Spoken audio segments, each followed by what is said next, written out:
Test 1, 2, 3, 4, 5, 6, 7, 8, 9, 10. 1, 2, 3, 4, 5. Or is that a 58? No, that's all fine. I got enough.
Well, a very good afternoon, everyone, and welcome to the Boxing Day races here for the King Island Racing Club. A glorious day as we pan across the course here. Not a cloud in the sky, as you can see, and just a slight breeze, which shouldn't have too much effect on the races today. 8 races in total, 6 thoroughbreds and 2 harness events, making up today's 8-race program. No scratchings to report in the second race, which is the first of our harness events. Number 1, Tizu Sky, will be driven by Malcolm Jones. Other than that, no changes to the form guide. Our first race today is at 12:25 with the King Island Foodworks Maiden, and runners will be in the yard in around 10 minutes' time. So looking forward to your company right throughout the day here on King Island TV for the Boxing Day races.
Welcome, ladies and gentlemen, to the King Island Racing Day King Island TV live stream. We're just testing some audio. Thank you very much.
A very good afternoon, everyone. Welcome to the Boxing Day races here for the King Island Racing Club. 8 races on the program. Most amount of races I've seen here on King Island in my third season. We've got 6 thoroughbreds, 2 harness events, and a slight change to the format today. The first harness event will be race 2, and their second harness event is race 5, and some shorter gaps around those harness events. Runners in the yard for the first event, with the exception of Avita, who's going round to the gates early. We'll start with number 1, Make False Report for Jim Taylor and Bruno Nido. Finished 5th behind Master Montecito here on December 17. Well defeated on that occasion. Was narrowly defeated in a trial prior to that effort. Comes up with barrier 4 today. Number 2, Avita, who's already heading to the gates. A 5-year-old mare for Robert Keys and Thomas Doyle. A lot more tractable heading to the barriers today than her last start on December 17, where she finished in 4th spot when sent out the race favourite. And here's barrier 5, the outside draw to contend with here. Number 3, Wandrity for Christopher Diplock and Amy Herman. Finished 4th behind Kookaburra. First up on December 10. Sent out a $4 chance on that occasion in a Class A. Then dropped back to a maiden event and failed to beat a runner home. Another one coming through that race, won by Master Montecito. Pummel is number 4. Randy Tan riding for Jim Taylor off the inside gate. Of course, a minor stress cup hopeful is Pummel. He's been down the track in 2 runs to date. And 5, Noodle Soup rounds out the field. Debbie Monson prepares. Mehmet Yalusina riding this 4-year-old mare from barrier number 2 and has been down the track in recent runs and should take benefit from those 2 starts, which have been her only 2 racetrack performances to date. So runners are in the yard for race 1. It's the King Island Foodworks Maiden, and we're 5 minutes away from advertised start time.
Heading out now, race number 1, King Island Foodworks Maiden, on the track now for the first.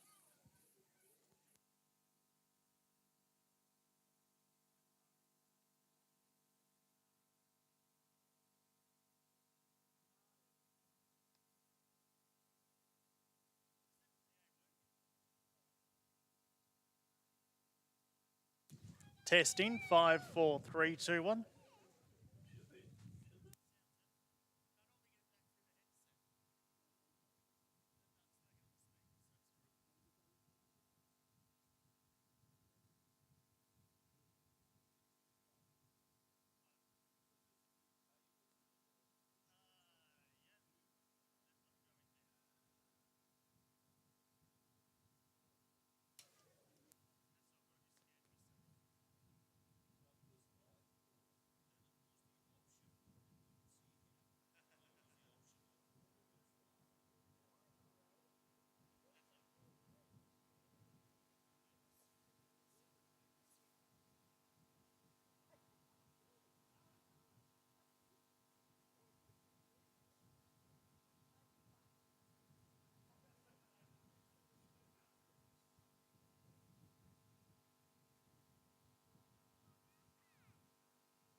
Good afternoon, everyone. I'm Audrey Hamer, the President of the King Island Racing Club. I'd like to welcome everybody here today. Merry Christmas to everyone. I hope everyone has a fantastic day. Just don't forget your sunscreen, please, or buy a hat if you haven't got a hat. They're available. There's some merchandise available up the top. And make sure you keep hydrated. Also, you get a ticket when you come in, write your name on that and put it in the top box or the bottom box at the bar. So everyone, just have a fantastic day.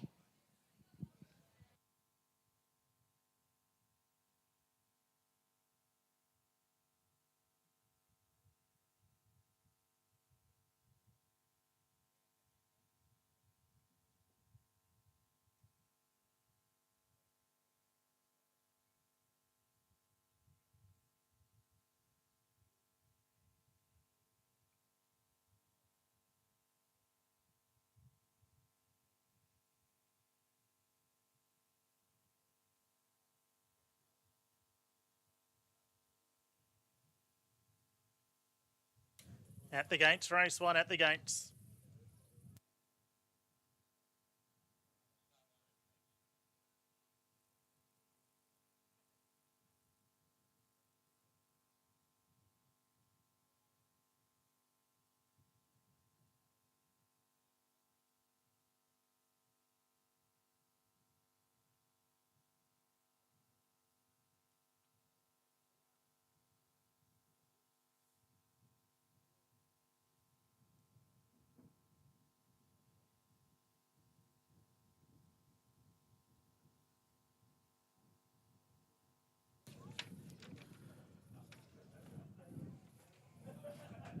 So at the gates for the first on advertised starting time. When you're ready, Nigel. These runners will be moving in shortly.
So they're starting to move in now for the first.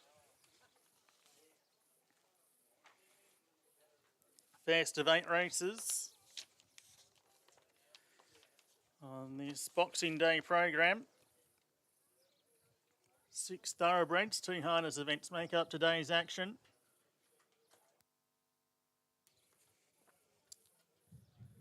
We get underway with the King Island Foodworks Maiden over 1,000 metres. Just 2 more to get set.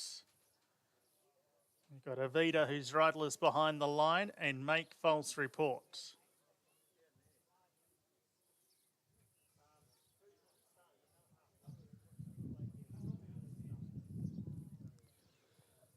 So Make False Report is now loaded away, and Avita will complete the line. 5-year-old man, ridden by Thomas Doyle, moves up riderless. Starters on his stand. Boxing Day racing from King Island about to get underway.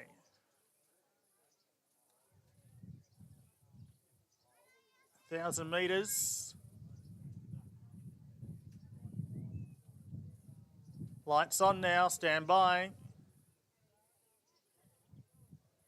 And they're away and racing the first event on the program. Noodle Soup began nicely and is going to take up the early lead over Wandrity in second spot. Third, Avita. They were being followed by Pummel, and last of all, Make False Report, passing the 800 metres. And it's Noodle Soup, the 4-year-old mare, showing the way, a narrow margin. In second spot, Wandrity, and 3 horses wide, Avita. They were being followed by Make False Report and Pummel last of all.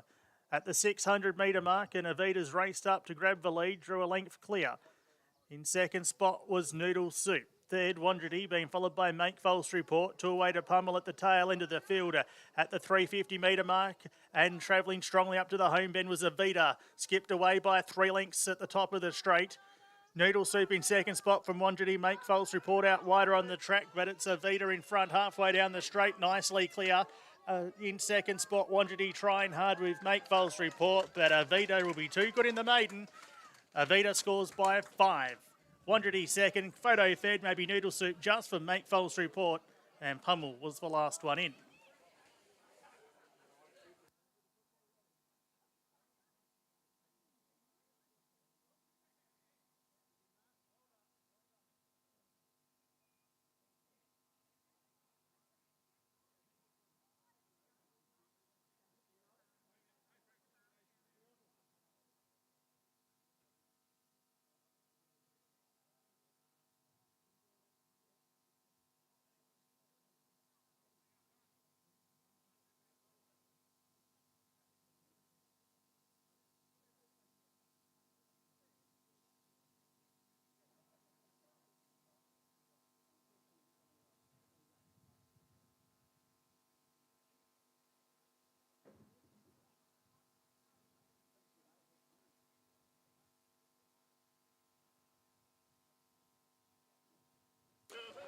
Numbers coming to hand here on the King Island Foodworks Maiden handicap. 2 Avita for Thomas Doyle, and trainer Robert Keys has defeated 3 Wandrity, Amy Herman, Chris Diplock. Third in 5, Noodle Soup, Mehmet Lucena riding for Deb Munson. Make False Report was 4th. Avita, raced by a host of local owners. According to her first win at start 11 today by Street Boss from Claus. And has been too good. So it's 2, 3, 5 and 1. 2, 3, 5 and 1. As runners return on the King Island Foodworks Maiden.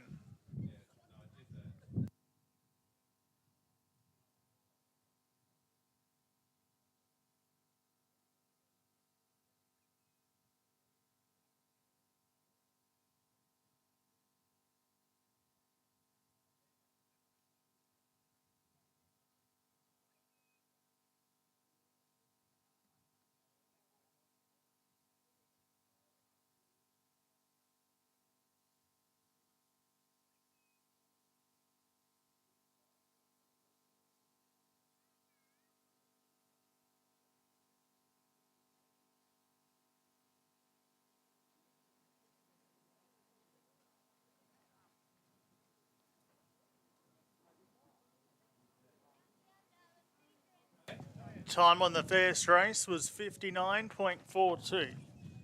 59.42 was the winner's time. 4 1/4 lengths by a neck, 4 1/4 by a neck. As runners return on our first event. Just a note to the stewards, I'm on line 2, so I'm not sure I'm meant to be on line 1 or 2, so hopefully we can get a scales report through soon.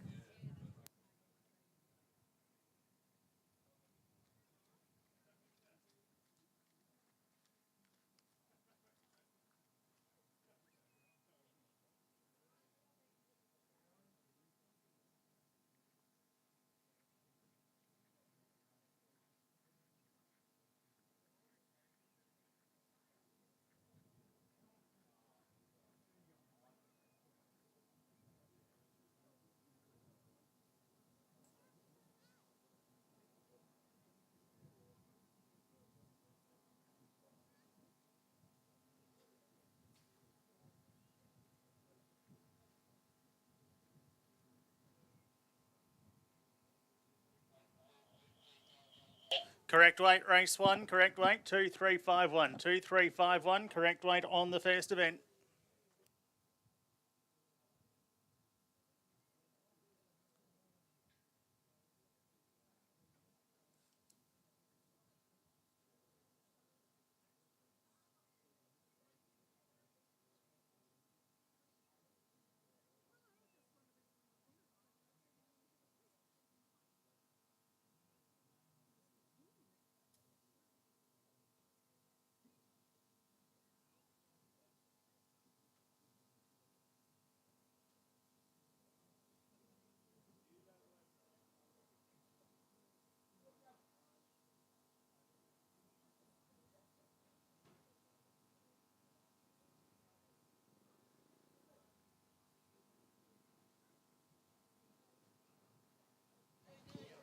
It's been correct weight. So congratulations to the Codge crew. We'd like all those to come in. And is there a representative here from Foodworks to present the trophy, please? If there's someone here from Foodworks, if they could come down to the saddling paddock, please.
So what a great start for the day, a successful first race. So congratulations to Codge Keys, the trainer. Congratulations to all the owners and all to the helpers. And thank you once again to King Island Foodworks for sponsoring this race again this year.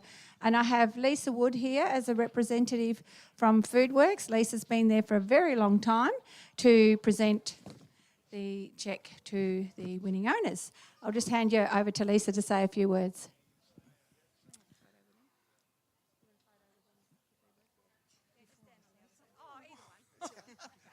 Scare right, Lisa. Get in the mood. Everybody's got to be in it, don't they? So you want me to talk now? Okay. Congratulations to the winners, and Merry Christmas and a Happy New Year to everybody, and thanks for your support at Foodworks all year and hopefully for the coming year. Congratulations. Who am I giving this to?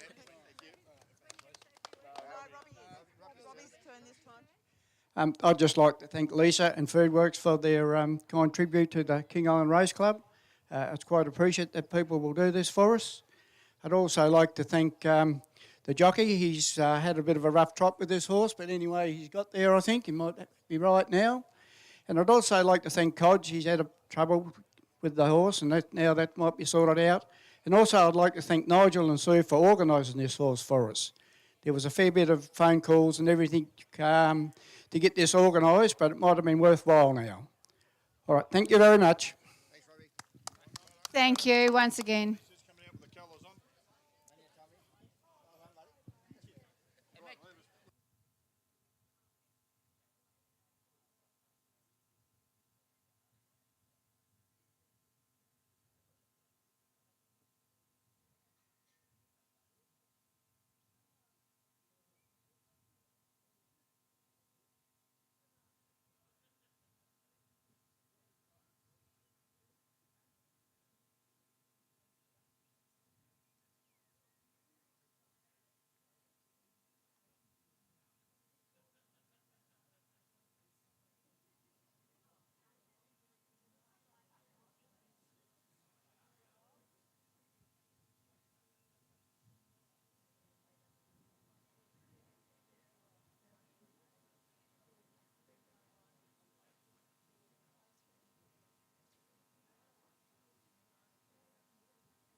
Runners are making their way down now for race number 2, the MF Best and RN Morrison Memorial.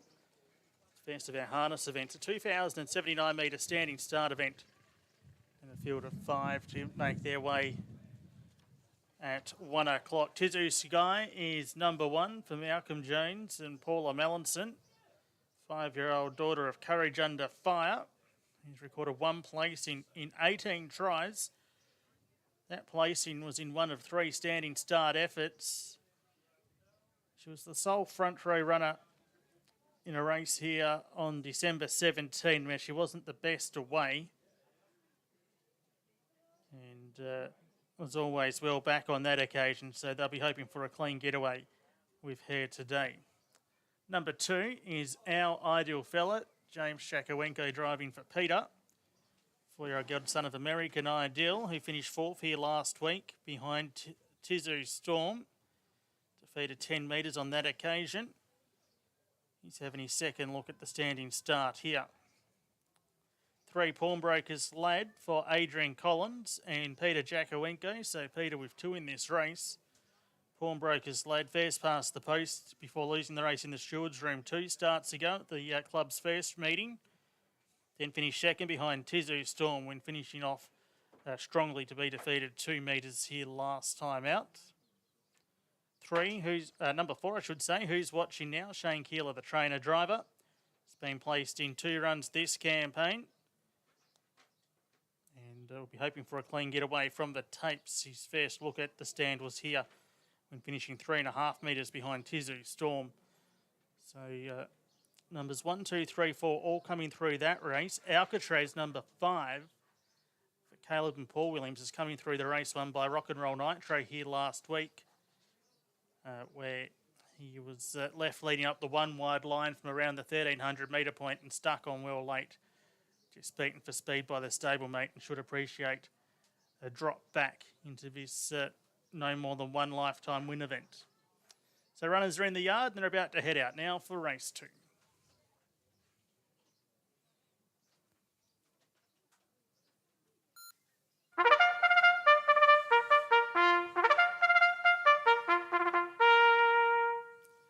On the track now for the second, the MF Best RN Morrison Memorial, start time 1 o'clock.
Arriving at the start, race 2, arriving at the start. Still 5 minutes to advertise start time for our second event.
Two minutes away from advertised start time.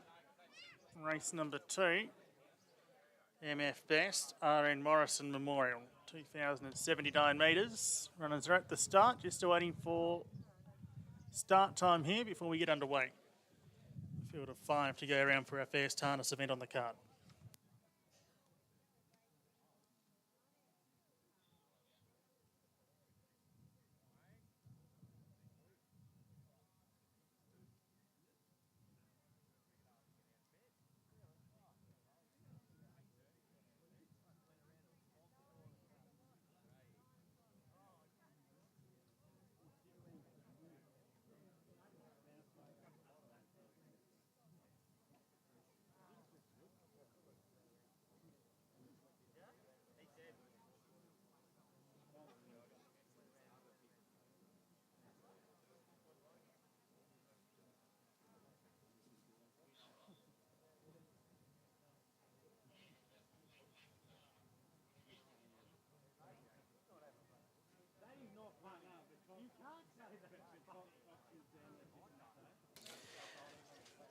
About to come up. Standing start event. Tizu Sky off the front. Remainder of the field off the 10 metres. And they're about to turn in for the MF there. Star and Morrison Memorial. Starters on his stand. Tizu Sky is ready. These 10 metre ones turning into position. Starter should catch them quickly. Tizu Sky turning around at the last moment. Just waiting on Tizu Sky. They're all ready. Tapes are away. And galloping out was Tizu Sky off the front mark. A little bit tardy out was Our Ideal Fella, who's going to settle back towards the tail end of the fielder. And a row of three up front. We've got Who's Watching now showing speed with Alcatraz and Tizu Sky pushing through along the inside. And they get out by some 10 metres over Pawnbroker's Lad and 15 metres away to Our Ideal Fella at the tail end of the field. So down the straight the first time. We've around a mile left to travel. It's Tizu Sky on the inside holding out Who's Watching now. Alcatraz was in the 1-1, but Caleb Williams pulls out three horses wide, puts in a challenge for the lead. And as they go past the winning post to circuit out, Alcatraz will find the top. Tizu Sky second, and Who's Watching now, the first horse without cover. Pawnbroker's Lad going through along the inside. And 10 metres away to Our Ideal Fella, last of the group. They head out to the 1400 metre bend. And Alcatraz, the 4-year-old gelding, looking for win 2 of his career today, shows the way by 4 metres. Tizu Sky on the back of the leader second, and Pawnbroker's Lad's now ended up in a lovely spot third. Being followed in the event by Our Ideal Fella, the stablemate. And Who's Watching now is restrained out to the tail end of the field. They go past the 1200 metre point, and it's Alcatraz showing the way.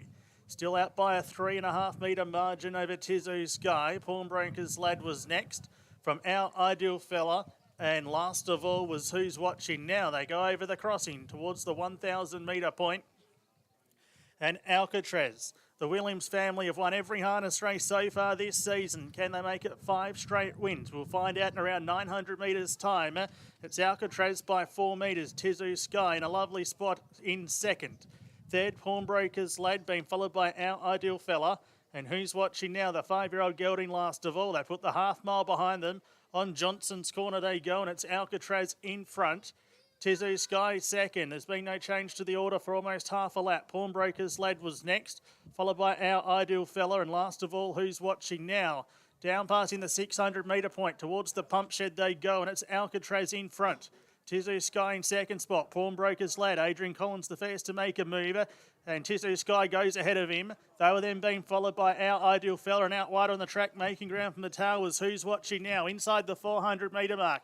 They're about to get serious now. It's Alcatraz in front, a half length Tizu Sky. Pawnbroker's Lad behind those. Who's Watching now, still improving out wider on the track as they turn for home. Straightening the leader was Alcatraz. Out wide on the track, Who's Watching now, finishing off strongly. Pawnbroker's Lad in the centre. Alcatraz still in front. Who's Watching now out wide. And Pawnbroker's Lad are issuing a strong challenge. It's Alcatraz in front, getting close to home. And Alcatraz will take it out.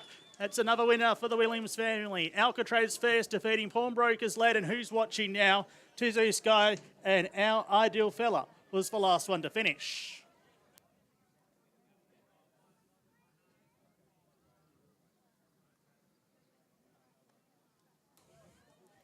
Number 5, Alcatraz.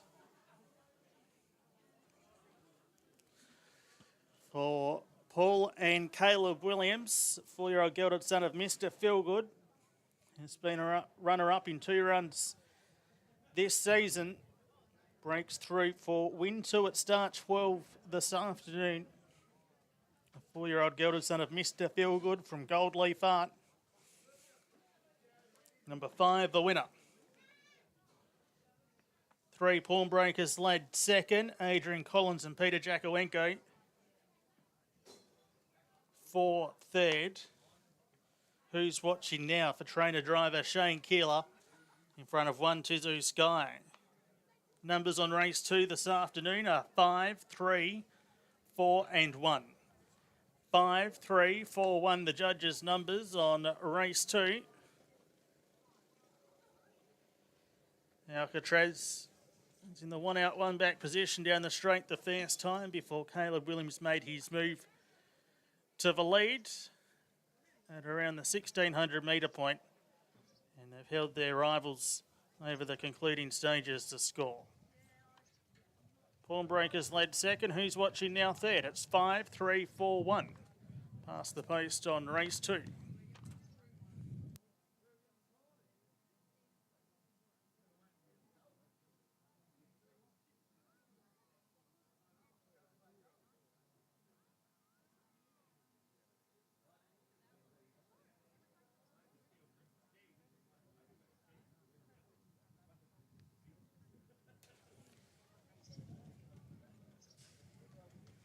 Time for the race was 2:28.02. 2:28.02.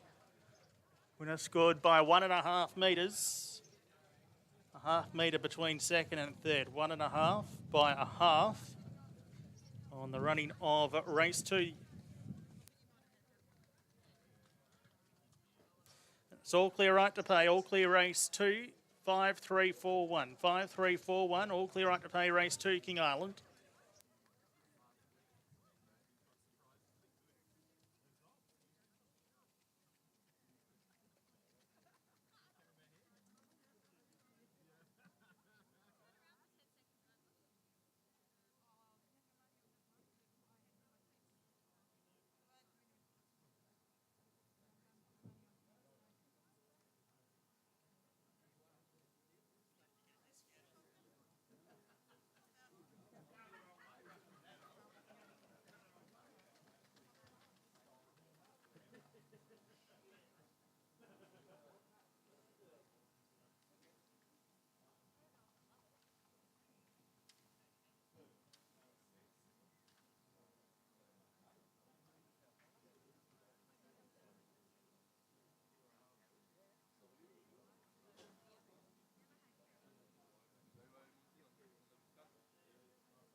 Congratulations to the trainer, Paul Williams, and the driver, Caleb Williams.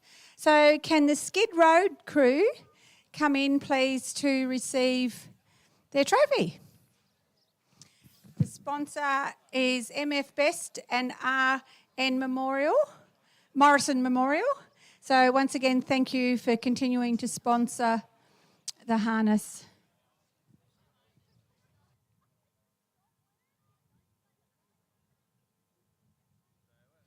Is there anyone here from the Morrison crew to present the trophy?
Okay, I have a few of the crew here from Skid Road.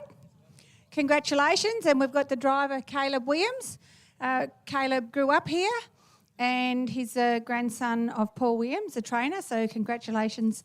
And it's lovely that Caleb comes back, does the driving, and also helps at the barriers with the other barrier boys. I've got Robbie Lee here to present the trophy on behalf of Roger and Murray. Thank you, Audrey. It gives me a great privilege to present this trophy from Vesty and Roger. I had a lot to do with them over the years, and we had a great friendship with them all. So it's a good privilege to do this. So I'd just like to present this trophy to the Skid Road boys, and congratulations to Caleb and Paul. They're going pretty well this year. Thank you very much. Worm, you're supposed to turn your phone off when you're having a presentation. Okay, congratulations. And Worm would like to say something? Yeah, that's enough, Robbie. You've had your turn, mate. Go on there. I just like that Carl for driving the horse. Good drive again, mate. Dr. Paul trains it, and Janine. We just get up and have bullshit, but they do all the hard work. So, yeah, it's good with the Williams family have won all the pacing so far. Thanks. Thank you. And just congratulations to all the other harness place getters and all the ones that put in so much time to get the horses here. Thank you. Turn your phone off, Worm. ABC News.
Runners are making their way into the yard for race number 3, the King Island Bakery Class B handicap.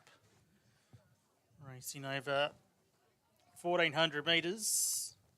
Number 1 in the race is Kookaburra. 6-year-old mare prepared by Jim Taylor. Bruno Nito taking the ride. 2 starts this season have resulted in 2 wins. Scored first up in a 1,000-metre race before scoring here over 1,200 metres on the 17th. Carried 65 kilos on that occasion. Retains that weight, but does jump up to the 1,400 metres today. 2 is Maiden is the Word, Ismail Toka riding for Rowan Hamer. Runner-up behind Kookaburra on December 10, then finished 5th. We set out the $2 favourite here last start. Also in the race won by Kookaburra, when defeated 3.5 lengths. Goes down 2.5 kilos in the weights on that effort. Number 3, Panda's Nosy Boot for Robert Keys and Thomas Doyle. Another runner that's been in form, winning at both meetings this season. Drops back from the 1,600 metres from last weekend. She was too good for this clever boy. It's been confidently ridden by Thomas at both runs this campaign.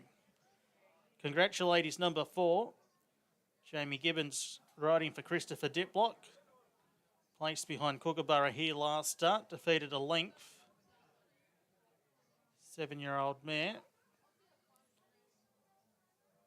Has had 3 starts, track and distance for 2 wins. And the stablemate number 5 is Squash. Amy Herman taking the ride on this mare off the inside gate. This runner's won 4 races here on the King Island track alone, 2 of those over this distance. And steps up from the 1,200 metres from last start. So runners are in the yard. Jockeys will be up shortly for race 3.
Heading out now, race 3, King Island Bakery Class B handicap. Field of 5 to go around. Congratulate number 4 in the quartered cap. Squash number 5 in the white cap. And start time is at 1:30 for race 3.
Arriving at the gates.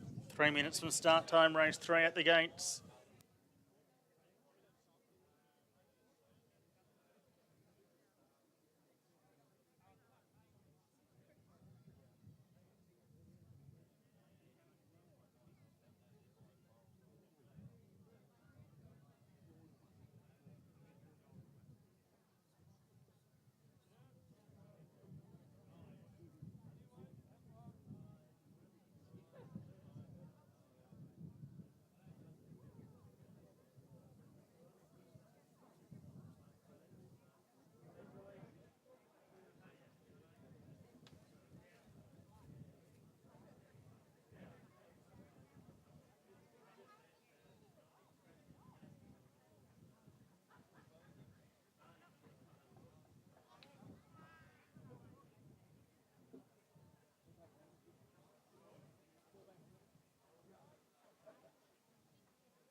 At the gates, about to be loaded away here.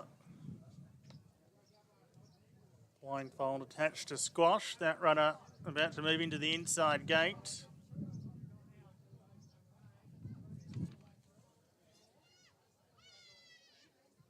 Kookaburra moves in. She's 2 from 2 this season, looking to keep that record intact. Right, are you ready? We are. Barrier blanket's been attached to congratulate.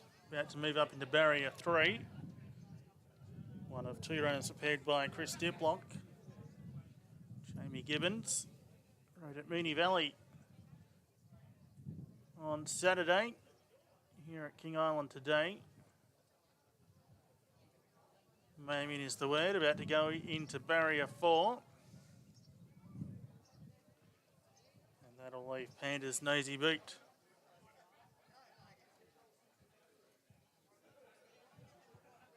So Panda's Nosy Boot to be the last. Like Kookaburra. Panda's Nosy Boot is also 2 from 2 this season. Dominant wins over the 12 and 1600 metres, dropping back to the 1400 today. It's coming up to complete the line. So Panda's Nosy Boot's in. They're locked and loaded. Race 3 on the program. King Island Bankery Class B handicap over 1400 metres. The lights on, they're away. Kookaburra was one of the best out. Squash was a bit tardy away, but it's now mastering through along the inside. And Maiden is the word from a wide gate. It's going to take up the lead as they head onto the first bend. So Maiden is the word, shows the way, a length for margin. Panda's Nosy Boot to second, and Echoe third was Squash. Followed after a gap of a length and 3/4 to Kookaburra, and last of all on the inside was Congratulate. As they make their way over the crossing at the 1,000 metre point, and Maiden is the word, shows the way. A length for margin. Panda's Nosy Boot in second spot, Squash third the inside.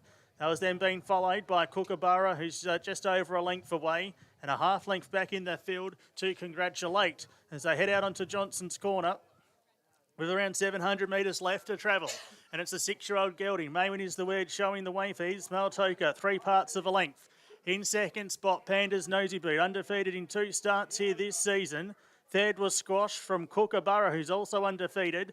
And last of all on the inside, Congratulate towards the 400 metre mark. Maiden is the word, shows the way, a neck the margin. Pandas, Nosy Boot in second spot. Third was Squash, being followed in the event by Kookaburra, about to be produced 3 horses wide. And last of all, congratulate, they're in the straight. Maiden is the word just in front, about to be joined by Squash on the outside. Pandas, Nosy Boot finishing off strongly, but it's still Maiden is the word in front, getting close to home. And Maiden is the word leads all the way. Scores 3 parts of a length. Squash second, Fado third.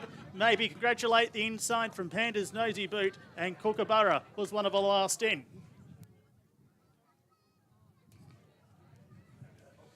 Number 2, Maywin is the words. Takes out the King Island Bakery Class B handicap, leading all the way. Recording win 3 at start 31. Scored here at the club's last meeting of the season on January 2. Runner up behind Kookaburra and sent out a $1.60 favourite here 2 starts back. Was also a beaten favourite here last weekend and has led all the way to take out race 3. Defeating 5 Squash. Amy Herman riding for Chris Diplock. 4 Congratulate along the rails has finished third. Jamie Gibbons and Chris Diplock combining. Panda's Nosy Boot number 3 was 4th. 2, 5, 4, 3, the numbers on the third race today. The winner prepared by Rowan Hamer, raced by his partner Claire Pike, Ismail Toker, taking the ride aboard the 6-year-old gelding, back into winning form.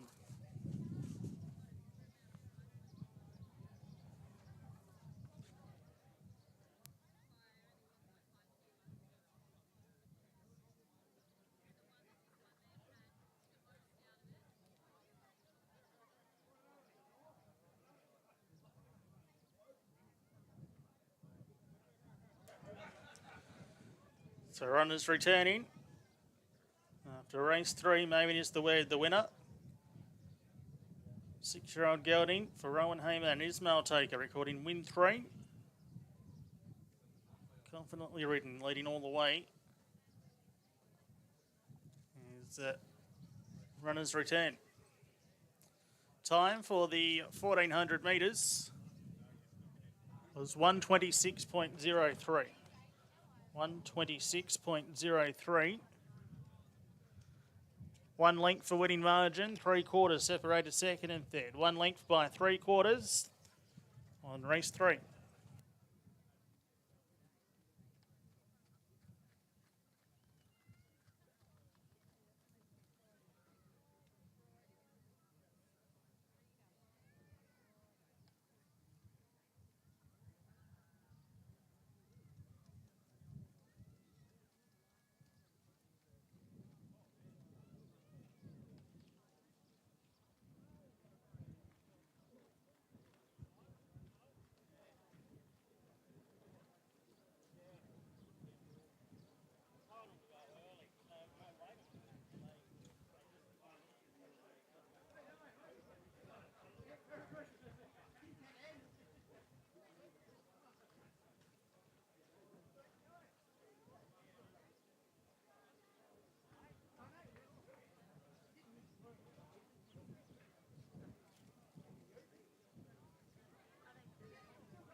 Correct weight, 2543, 2543, correct weight on race 3.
congratulations to Rowan Hamer, our nephew, and trained by his dad, Danny Hamer, and I have beside me his mum, Fran Hamer. So, and Danny's wife.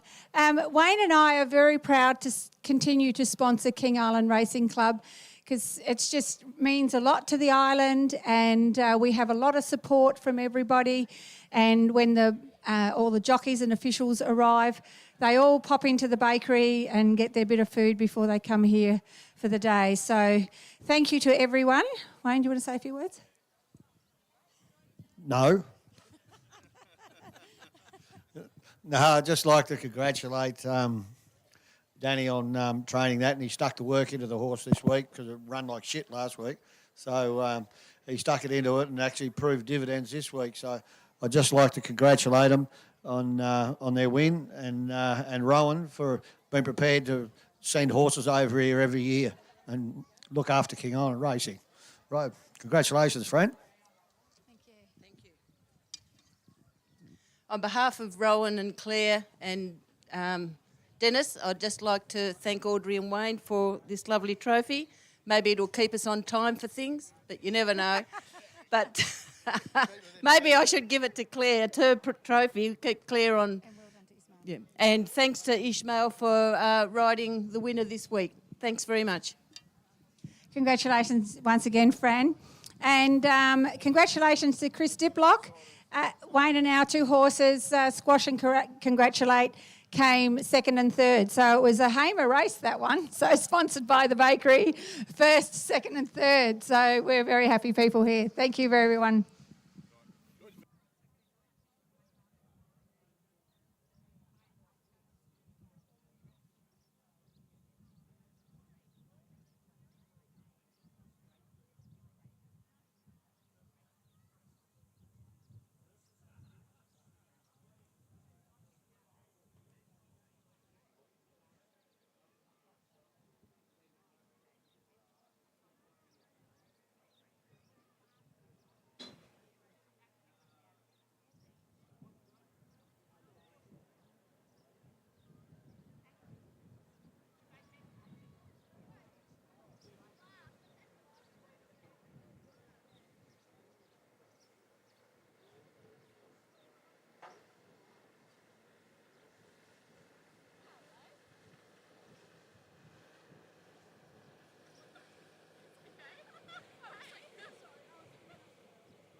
Runners are making their way into the yard for race 4.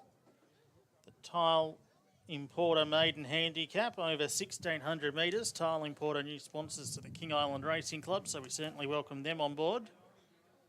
Freddie number 1 for Robert Keys and Thomas Doyle, placed at both meetings so far this season over 1,400 metres. It's 5.5 lengths behind Like a Mosh here on December 17. Steps up to the mile today, comes up with the inside gate. As the Keys and Doyle combination look for another winner on today's card. 2 mayoral privileges for Jim Taylor and Bruno Nido. Has been runner-up at both starts this campaign. Just behind Panda's Nosy Boot on December 10. And was 5 lengths behind Like a Mosh here last start. Steps up to the mile today. Yet to have a look at the mile distance in a 3-start career. 3 Sienna for Ian Johnson and Jamie Gibbons, placed behind Master Montecito over the 1,200 metres last start, finishing just under 4 lengths from the winner. Has been placed at the mile in 1 start previously, as this mare rises in trip today. 4 Lenny's Ready for Christopher Diplock and Amy Herman, another that's been placed at both meetings this season. Defeated a narrow margin by Midnight Kisses over the mile here last start. And is definitely in the mix here. And 5 Spy Ninja rounds out the field for Ian Johnson and Randy Tan, who's finished 4th at both starts this prep. It's just over 3 lengths behind Midnight Kisses over the mile here on the 17th. And will carry the 60 kilos, which will be the lowest weight in the field. Jockeys are mounting up, about to head out race 4.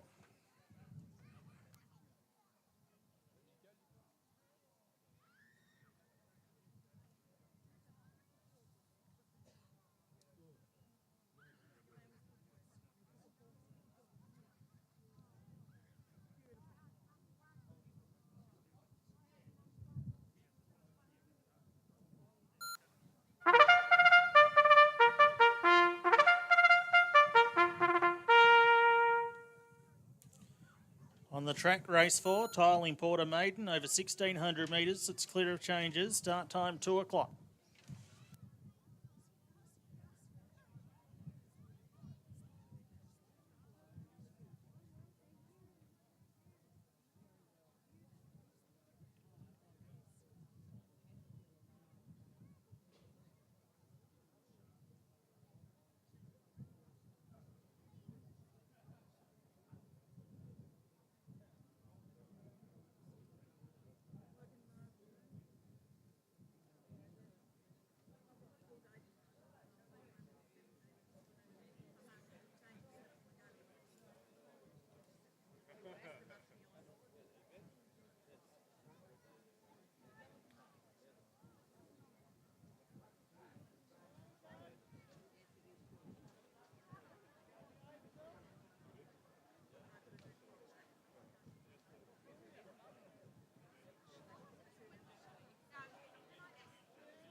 Starting to arrive at the gates, race 4, just past advertised start time, so these runners will be loaded away in a moment's time. So if you wish to have a bet, do so responsibly and do so quickly, because they are arriving at the gates and they'll be loaded straight away here, race 4.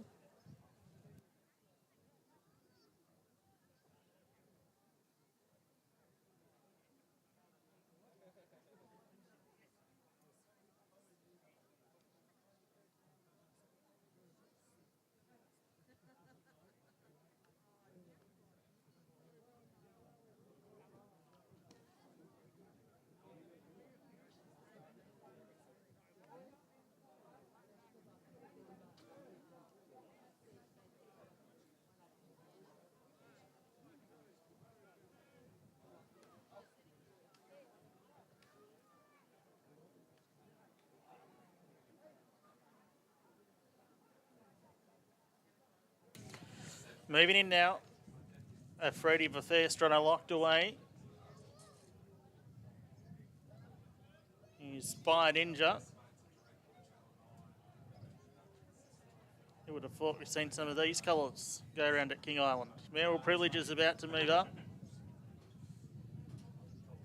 Lenny's Ready will be the second last. Sienna will be the last to get set. Field getting locked away very quickly here.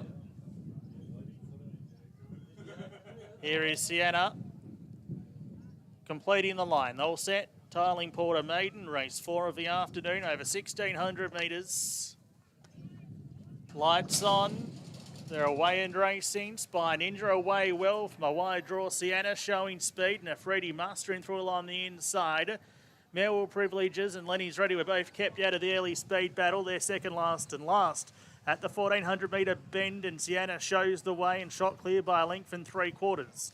Freddie on the back of the leader in second spot. Spine Ninja, the first horse of Outcover, in third placing. Being followed by Lenny's Ready and Mayoral Privileges last on the inside, making their way along the back of the course. With around 1,100 metres left to travel, and it's Sienna travelling strongly in the lead.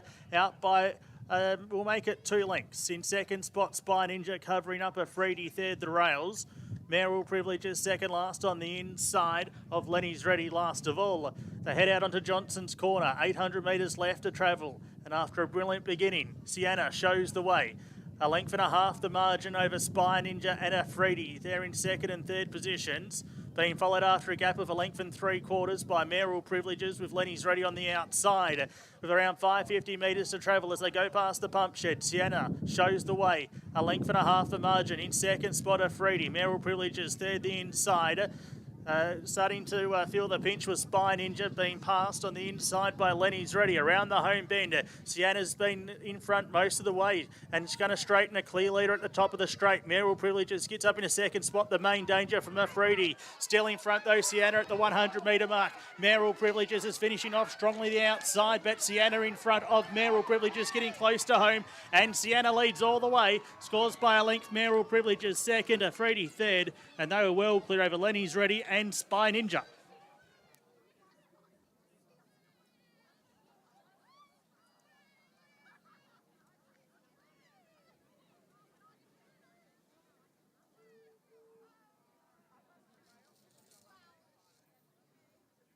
Brilliant front running ride by Jamie Gibbons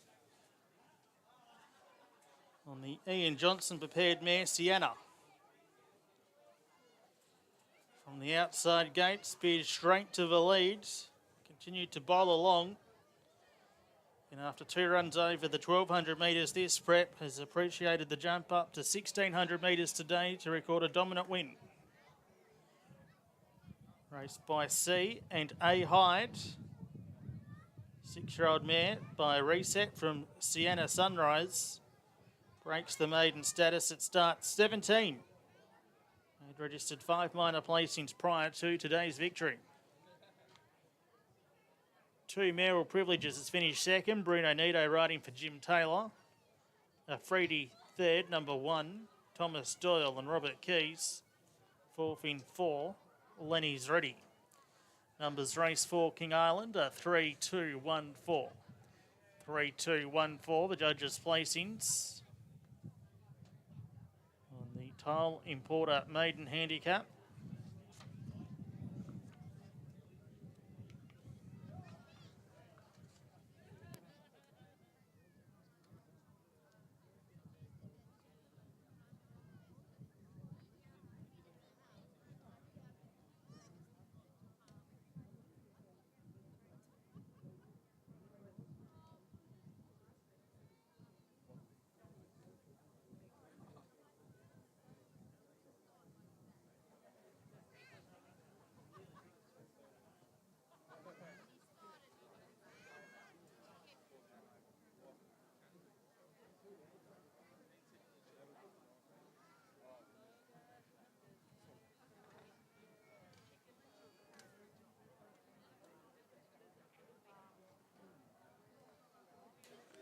Time for the race was 1:40.29. 1:40.29 the time. It was 1 length by 2 3/4. 1 length by 2 3/4. 3, 2, 1, 4 past the post.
Correct weight, race 4.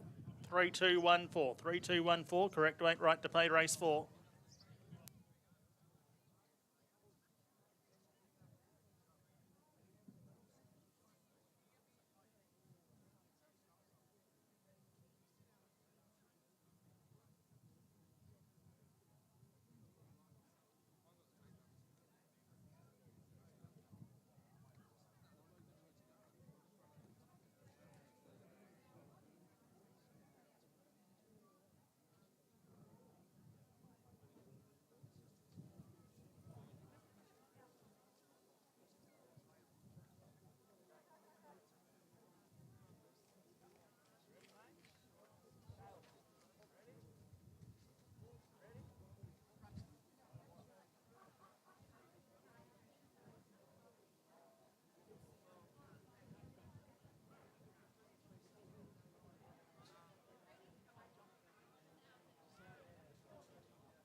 Yeah, I want you to. Hello, everyone, again. Congratulations to Ian Johnson.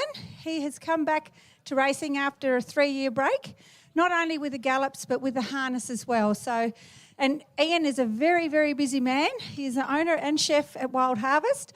So we really thank you from the Race Club for coming on board. It is fantastic that you came back in.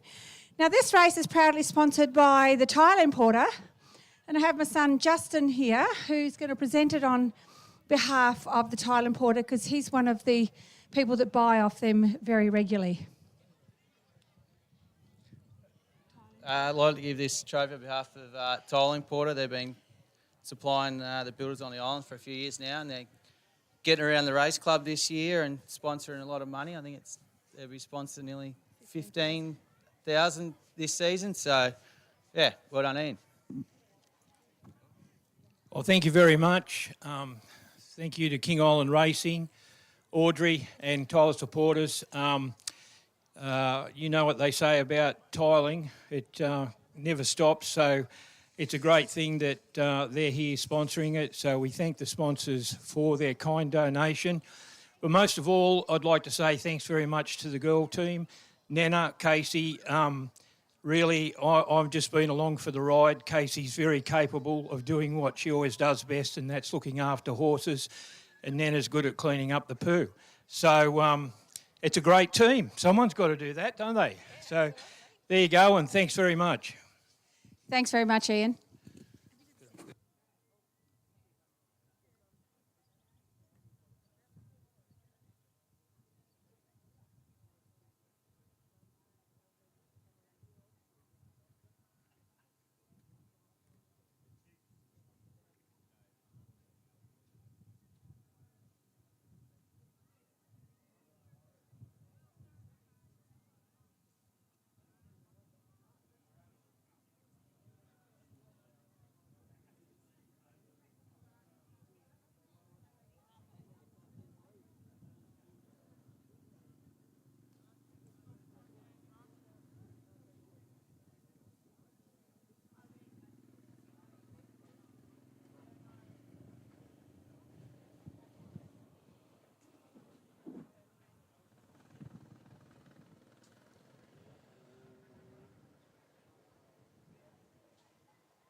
Well, that's race number 4, ladies and gentlemen. And it's interesting following the live stream, and we're very grateful that you do follow the live stream. Thank you very much. I think it's good. It's hundreds of people are happy with it.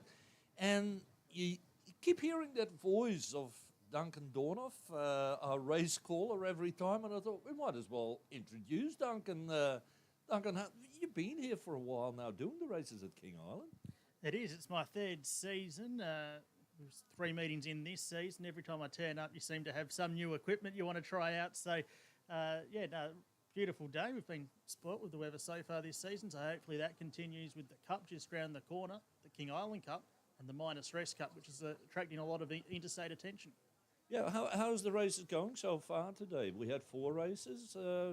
Any weird results or anything surprising? Or No, not really surprising because the racing's been pretty even so far this season, so I don't think there's been too many surprises. Hopefully Howie's doing okay. He's had a couple of losing runs in 2 meetings so far this season, so hopefully he's got a bit of a heavier bag on the way home. Howie, that's the man that controls all the betting, isn't it? He is, of course, no off-track betting here on King Island, so on track and only with Howie. What do you think of the whole live streaming now? Because we started that last year. We only had 2 races, and then, there was some bit of a flu that stopped everything. We had a bit of a hard time there. But looking at what people's responses are and the number of viewers, it's quite amazing for such a small race course, isn't it? One thing COVID's done, it's brought everyone up to speed with technology. I don't think if COVID occurred, we probably wouldn't have had the live stream and all these apps and smart TVs, everything sort of changed, and I think that's been one of the positives of COVID is it's brought everyone up to speed with some outstanding technology. And who would have thought 10 years ago you'd be watching King Island on a smartphone or your laptop or other electronic devices? Yeah. Now, you've been calling a lot of races around Tasmania, not only horses but also greyhounds. Is King Island different as a race course, as races, or is it just like any other race in Tasmania? Well, it's technically the same. There's horses in a race and there's only one winner and there's prize money, and, we've got our stewards here, but it's more laid back in the stables. I occasionally like to get down and have a wander through there, and everyone's sort of happy to see everyone win a race. They've still got their rivalry and trying to earn the most money that they can, but that side of it's really laid back. You get a decent crowd here, and on a beautiful weather day like today, why not? Today, 8 races. Was there a specific reason? Because normally King Island, 7 races. But yeah, I'm not sure what the reason was for that. We've had some big fields so far this season. I suppose the Minus Rest Cup's probably put a bit of a different spanner in the works with people trying to get their horses ready for that race a little bit later on. I suppose traditionally we've had the King Island Cup and appropriate lead-up races to that, so I'm not sure if that's the reason or not, but an extra race means more prize money for those that have invested heavily to keep the season going. yeah, we're halfway, 4 more races to go. What can we expect? Well, the next harness event's our fast class race of the day, so that's a good lead-up for the King Island Cup here next week. And we've also got a 1,600 metre race for the thoroughbreds, as I go through my notes, race 6, so that's another important lead-up race to the Thoroughbred Cup. So, next week's features, we'll sort of have a bit better of how the picture will shape up in the next 2 events. I'm sure you want to prepare for the next race, Duncan. Thank you. Thanks, Wade.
In the yard race 5 today, King Island Hotel Pace, no more than 2 lifetime win events. A number of these runners on track for next week's King Island Cup, including one elegantly spoken for a former Cup winning driver at Adrian Collins. Sam Keeley prepares this 8-year-old gelding. It was first up from a spell, went third behind Rock and Roll Nitro. Did lead, didn't cop a lot of pace in front, stuck on well late to be defeated just under 5 metres. To Tizu Storm. He's 2 from 2 this season. That's too good for Pawnbreaker's lad, and who's watching now here last start. That's in a standing start event. It's 1 for 1. Behind the tapes, a lightly raced gelding, winning 2 of 3 to date. 3 is My Flying Spare in the cerise colours.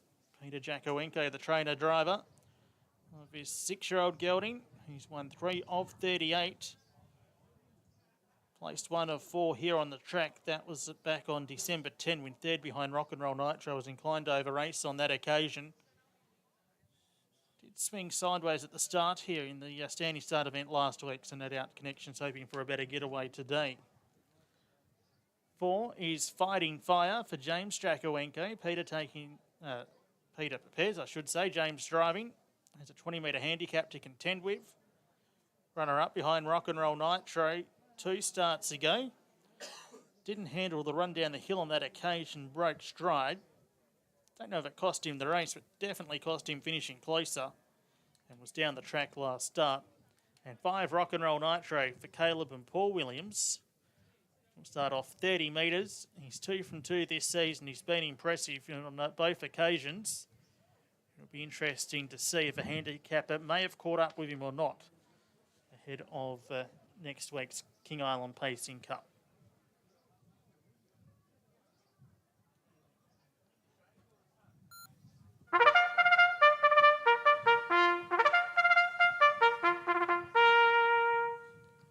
On the track, race 5, King Island Hotel Pace, 2,079 metres, start time at 2:35, which is 11 minutes away.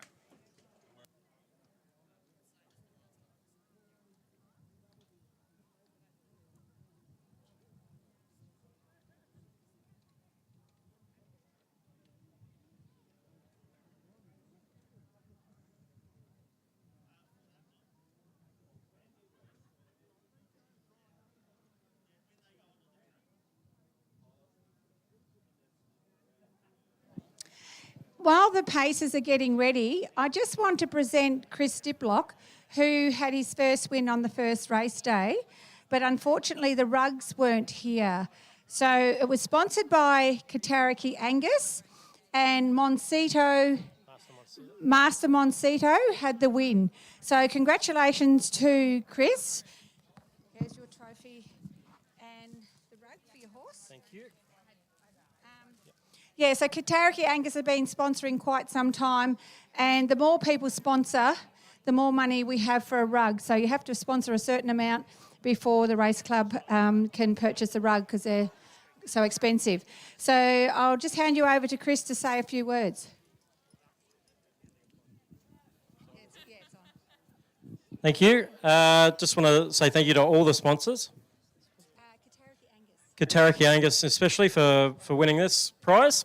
Without them, we'd struggle at grassroots racing, so it's much appreciated. Just well done to all the committee and Audrey and everyone who's involved here. I'm new here and it's been very welcoming. Everyone's been very lovely, so it's a nice way to spend a couple of months. Cheers. Thanks, Chris. And while Chris is here, when we were out for dinner the other night, we were talking about Rocky Road. And Joy Crack has always made Rocky Road for the jockeys to eat, to the jockeys, would you believe, and the drivers. And Chris said he loves cooking in the kitchen. So we decided we'd have a bake-off. And the winner is Chris. Sorry, Joy, all these years, but we had lots of people do the taste test, and Chris was the winner. And Heather Archer, our secretary, won a gift voucher for legs last week, and she's donating the $50 gift voucher to Chris as the winner. So congratulations, Chris. So are you going to give us your secret recipe? That's no problems at all. Thank you. That's a big surprise. I didn't think I'd be able to take on a woman who's probably been baking longer than I've been alive and beat her. So no wonder she eyeballed me before. So thank you. And that's lovely. Thanks, Chris. We might need Chris's recipe for the bakery. Thanks and congratulations once again, Chris, and for your support to King Island Racing. Thank you.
5 minutes from start time, race 5, 5 minutes away for the next pacing event.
Two minutes from start time, 2 minutes.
So they're about to be called up.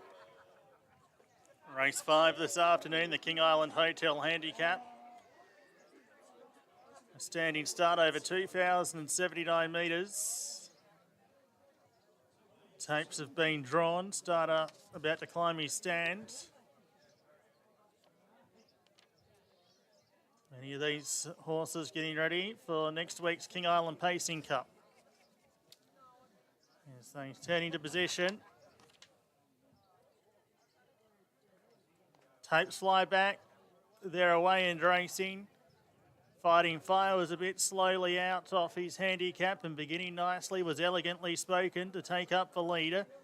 Tizu Storm's going to settle in second spot. And they're 8 metres clear over Rock and Roll Nitro. Being followed after a gap of 10 metres to My Flying Spur, and the stablemate Fighting Fire was a further 8 metres away at the tail. So down the home straight on the first occasion with around 1,700 metres left to travel. And showing the way here was Elegantly Spoken, being challenged on the outside by Tizu Storm.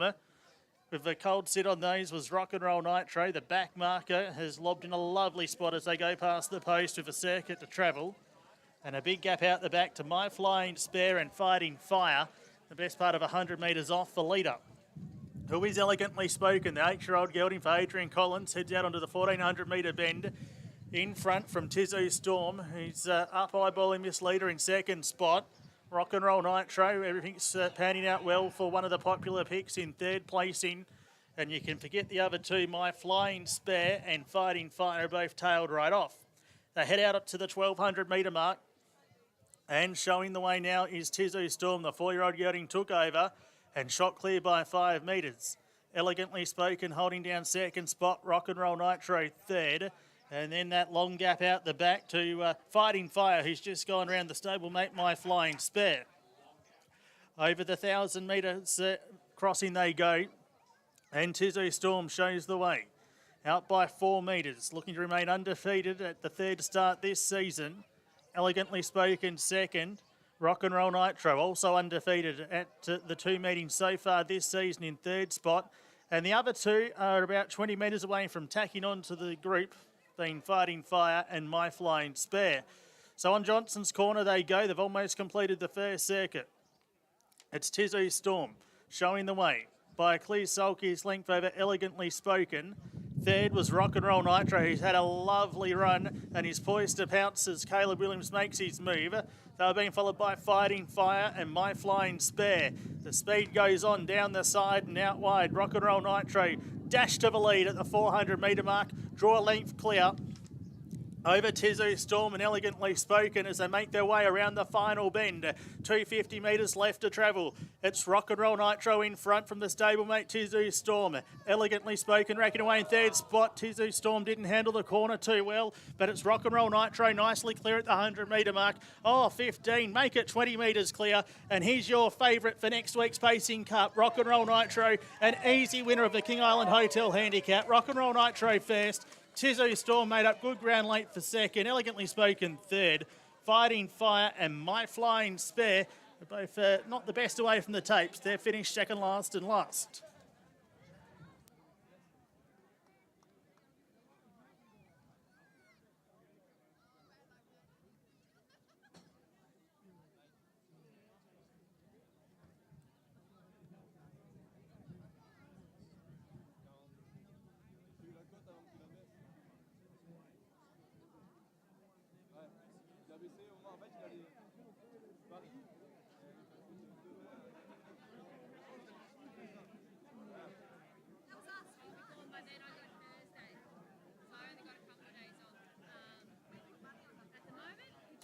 So the Williams family have won all 6 harness races on the island this season.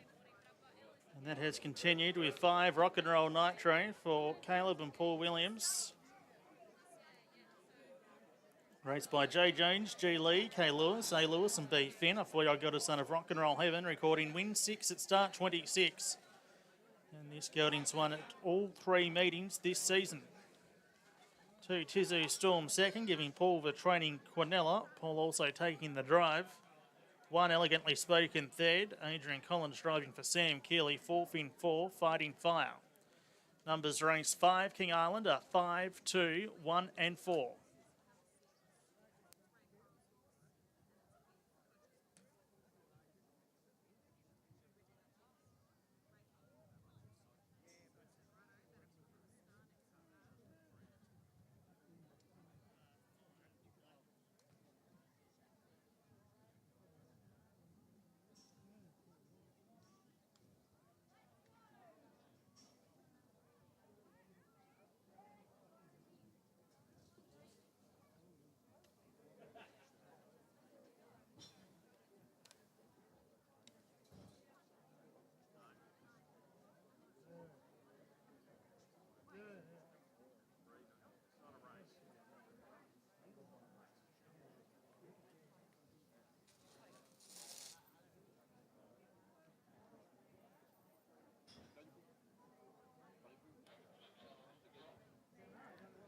Hold all tickets.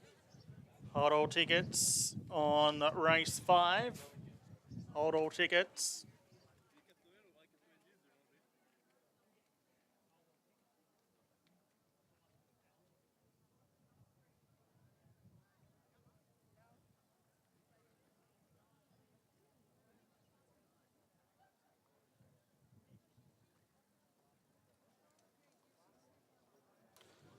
Time for the race was 2:57.36.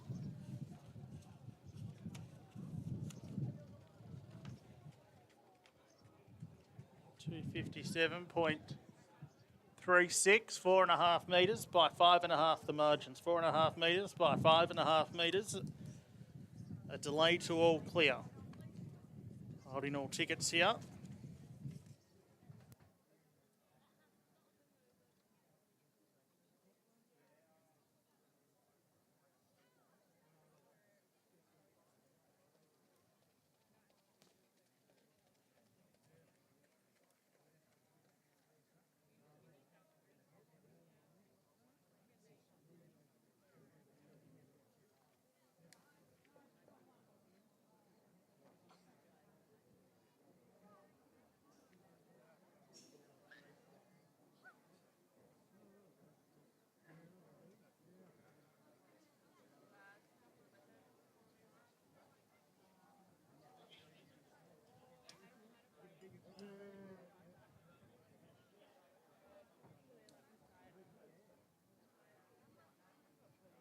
Take note, we've got a protest.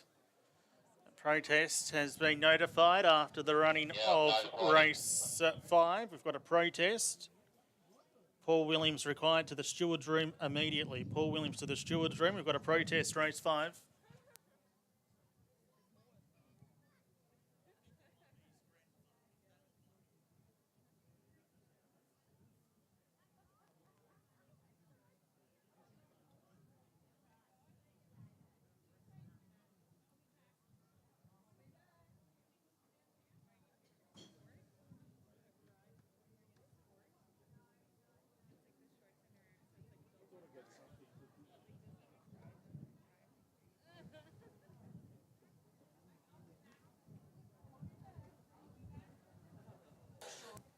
So the protest is third against second. Protest on race 5, third against second. Connections of Elegantly Spoken have lodged a protest against Tizu Storm, driven by Paul Williams. Protest third against second on race 5.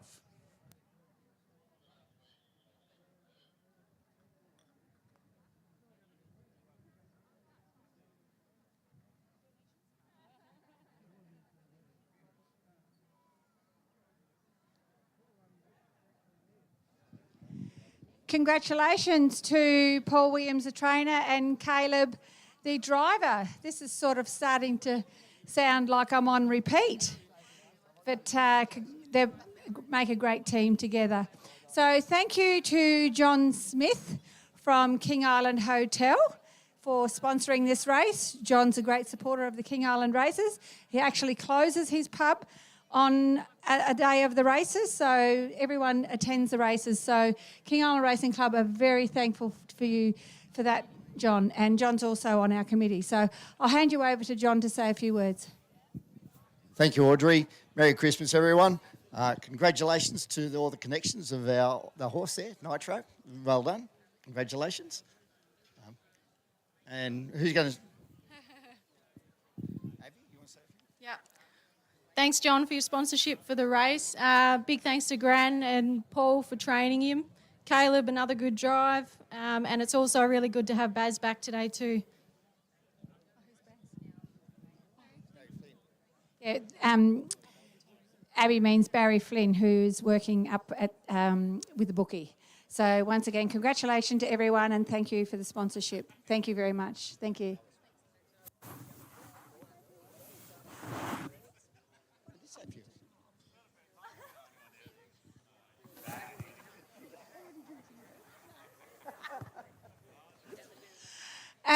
I'd just like to say again, because there's a lot more people here than at the beginning of the day, Thank you to all the family and friends, all the visitors that have come to support us today. We're very much appreciated that you come and support King Island Racing. And as you drove in, you would have got a little ticket to write your name on it for a $50 draw at the end of the day. That is donated by K&K Mobile, the food van. So make sure you put your ticket in the top and the bottom tubs at the bars, and you have to be here after the last race to win it. So when we draw you out at the last race, you must be here. So everyone try and keep hydrated with water, as well as a few beverages, and plenty of sunscreen, and stay in the shade if you can. Okay, enjoy the rest of your day, everyone. Thank you.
She's already in the picture. Our president of the King Island Racing Club, Audrey Hamer. I almost have to kneel a little bit, Audrey, otherwise I look too tall with you. We can't do that. No, the cameraman is going to grab you in a second. I don't need to be in there. It's, I'm not going to grab him, I'll just film it.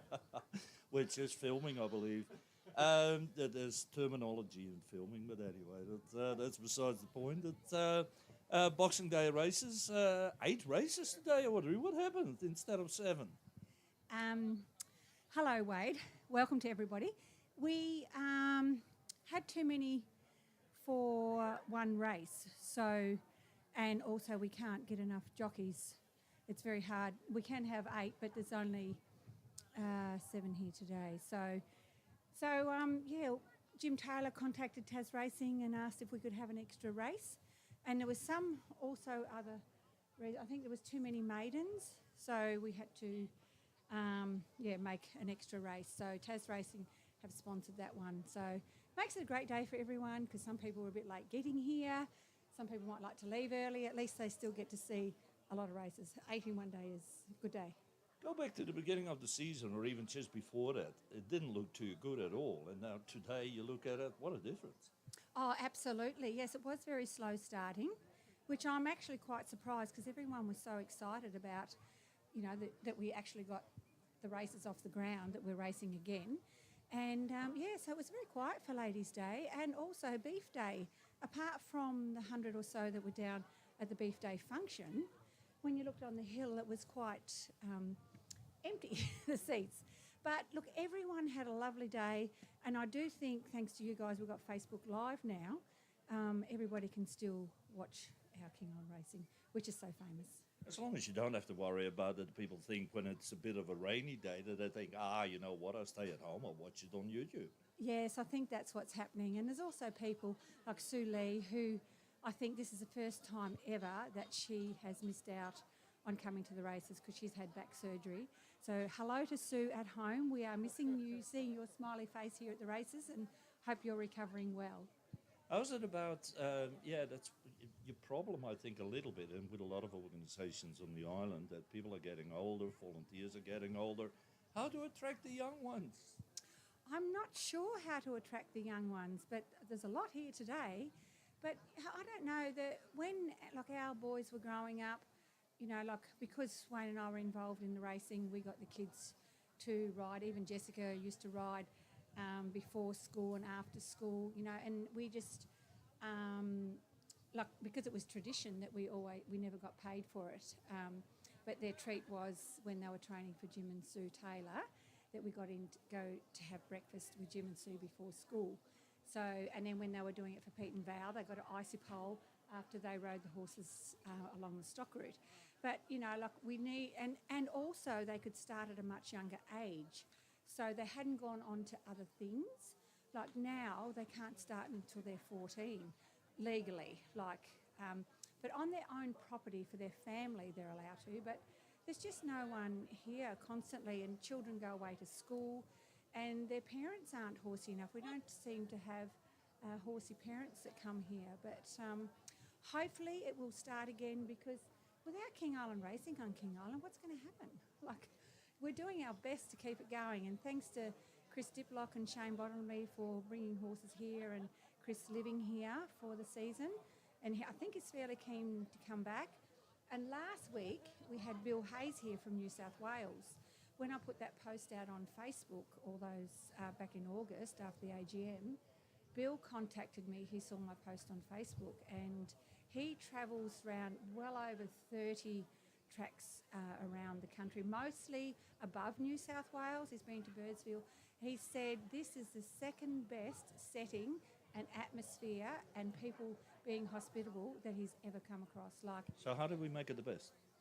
I'm not sure. We want to be number one. Well, I think we might be the best in everything apart from, we've got the hill here, the natural hill, but where he was, I actually have forgotten the name, but the stadium and everything was just that little bit better than here. But the atmosphere and the friendliness, and also that we have the thoroughbreds and the harness, he said it is just amazing. So he's definitely coming back next year with 6 thoroughbreds and 2 paces.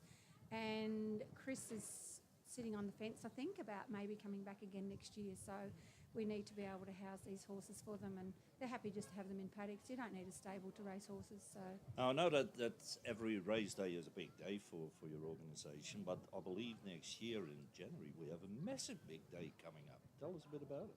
yes, we have, on the 21st, we have the Miners' Rest Cup race. When I put this post out on Facebook, I knew John Cleland wasn't on Facebook, so I sent him what I put on Facebook to him personally, hoping that he might contact Henry Dwyer, because I knew Henry had a lot of horses and a lot of friends, and that he might, help us out. I didn't expect that they would be bringing 6 horses and how they've set it all up for this to happen. It is just amazing. And getting the sponsorship that they've put in, like each trainer has put in $10,000 into a kitty, and all the money that any of these 6 horses win goes into a pool, and at the end of the season, that money is divided up into King Island charities. So the money is staying on the island because it's not about the money for them, it's to keep King Island racing going and like country meets.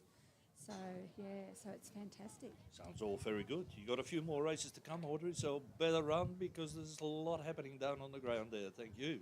Yes, there is. But yeah, I'd just like to thank the committee, or especially Heather Archer and Chris Conn. They do so much. And Shane Graves, Warren Fisher, and my husband Wayne, and Danny Hamer, who is also here training. Rowan's been bringing horses over for 5 years now, and his dad Rowan, his dad Danny trains the horses. And Danny, he's the sprinkler man. He looks after the water on the track. So without, even yesterday, we were at our place for Christmas lunch, and he is out here all the time. And yeah, so it's just a great day, and Merry Christmas to everyone. Have a safe day, and I'm very happy to have my whole family here. And just before, when Danny actually won the bakery race, Sean actually strapped that horse. So it was a real Hamer affair, trained by Rowan, he's an official trainer. Danny training it here on King Island, sponsored by King Island Racing, strapped by Sean Hamer. And yeah, so, and then Wayne and I got second and third with Squash and Congratulate. So Hamer's all round there. But yeah, I just don't want to make it about us, but it's everybody. And thank you to Wade and Duncan McPhee for filling in today when Yun's gone home or back to his family for Christmas. So yeah, there's just so many people to thank, and it's just wonderful. So thank you, Wade, for the interview. Thank you.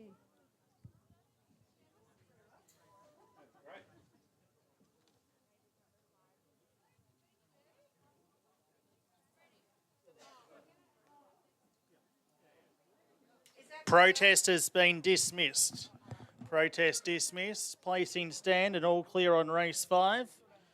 Protest dismissed. So it remains Rock and Roll Night Train number 5 first, 2 Tizzy Storm second, 1 Elegantly Spoken third, 4th to 4, and it's all clear.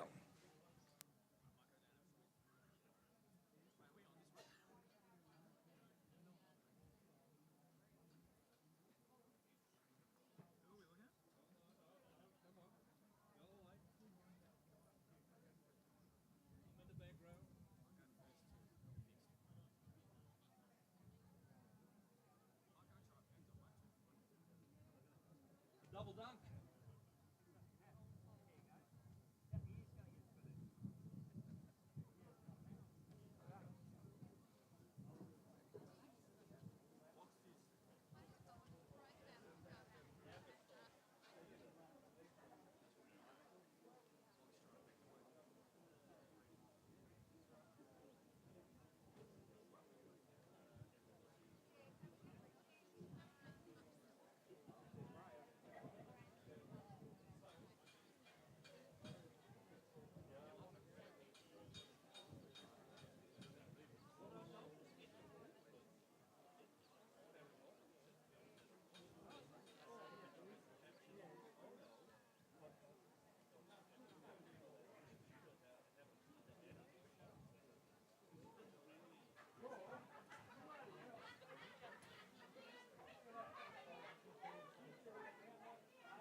Runners are in the yard for race 6 today. The VT and GV Hill Class B handicap over 1,600 metres. Scratching of one disc Clever Boy. 2 Mr. Zygmunt for Jim Taylor and Randy Tan. Will carry 64.5 kilos, jumping from the outside gate. Has finished 4th at both meetings so far this season, including a 4th behind Panda's Nosy Boot here on December 17. Track and distance, 6 starts, 2 wins and 2 second placings. As we did touch on, does have the big weight to carry. 3 like a Mosh. Broke through for her maiden win over the 1,400 metres here last weekend. Defeating Merrill Privileges by a handy margin. Another to step up to the mile and has a handy gate barrier too. Number 4 is Midnight Kisses. Robert Keys prepares, Tom Doyle riding. Brilliant win here last start over Lenny's Ready.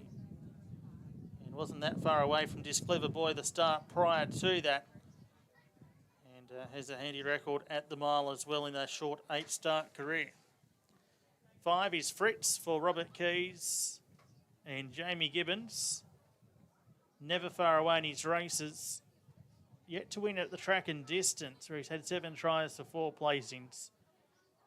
He has won the 3 races here on the King Island circuit and was just under a length behind Panda's Nosy Boot in a brilliant finish here last week. And Superior Ideology rounds out the field. It's been down the track in 2 runs this preparation. Should take fitness benefit away from that. Emmett Ulisnar riding for Debbie Monson. Jockeys are starting to mount up here for race 6. Stuart, 10 minutes past 3.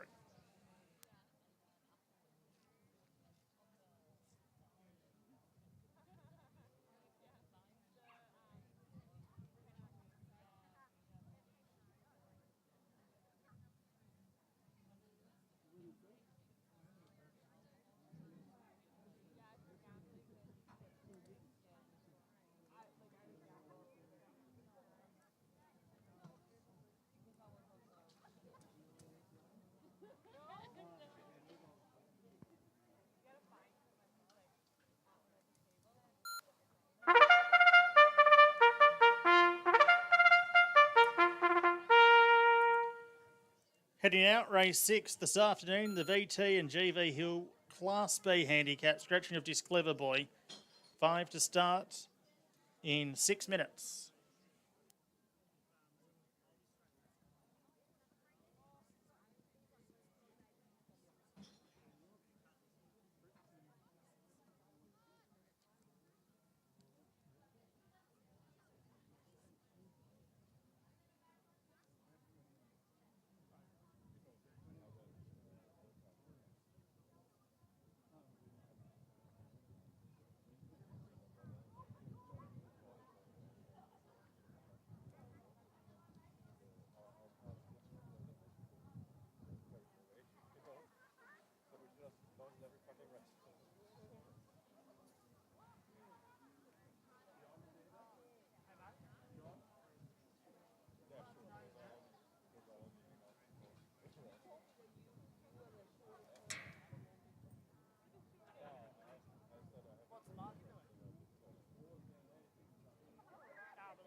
At the gates, race 6 at the gates.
Starting to move in now.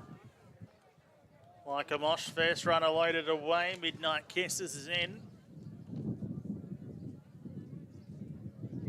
Superior Ideology being led up.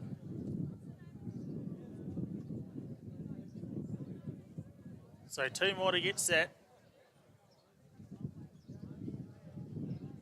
Here's Fritz. And Mr. Zygmunt about to complete the line. So just about set for the VT and GV Hill Class B handicap. 1,600 metres. They're locked and loaded. Lights. Gates are back and they're away. Like a Mosh began nicely to take up the lead straight away over Superior Ideology. Midnight Kisses is going to settle in third spot from Mr. Zygmunt.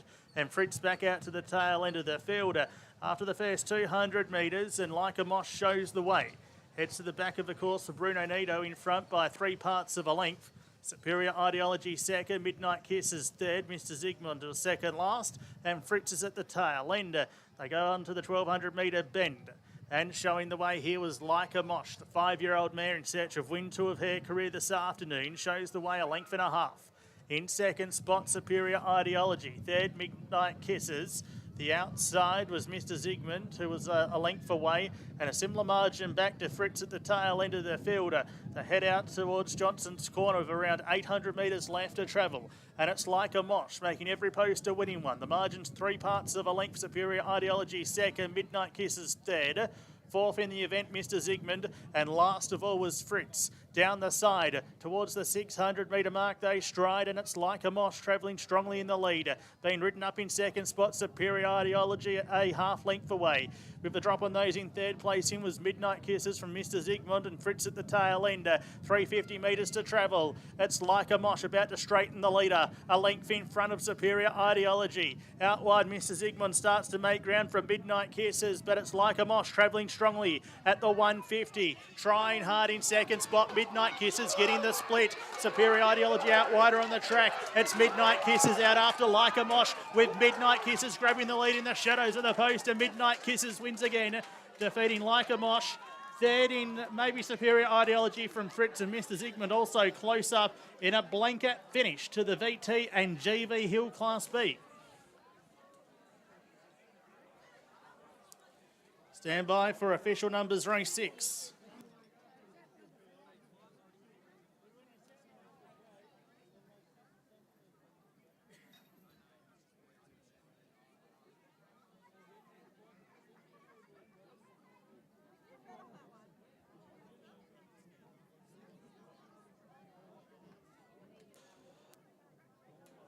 Four, 3, 6 and 2 are in the frame. 4, 3, 6, 2.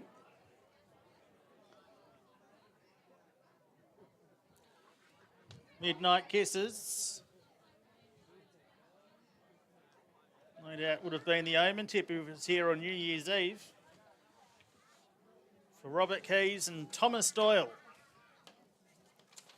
Both having successful seasons. Giving them a double on the card. They prepared the first race winner in Avita. This mare raced by M. Lehman.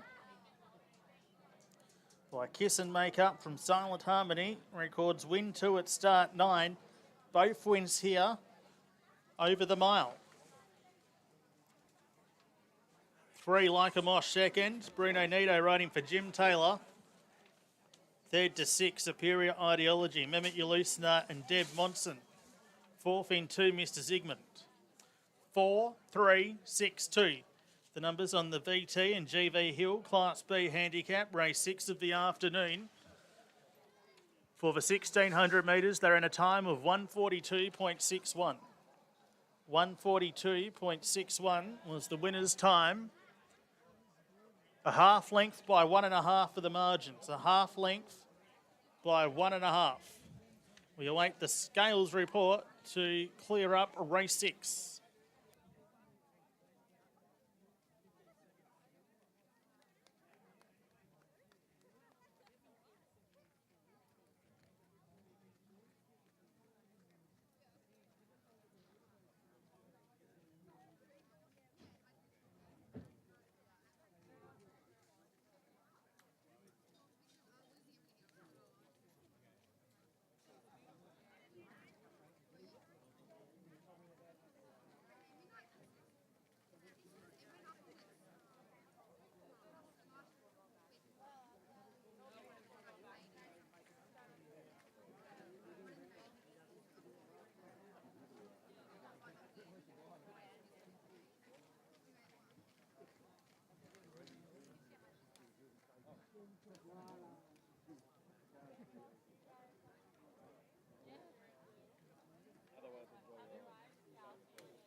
Correct weight. Correct weight, race 6. Correct weight, 4-3-6-2. 4-3-6-2, correct weight, race 6.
Okay, it's been correct weight.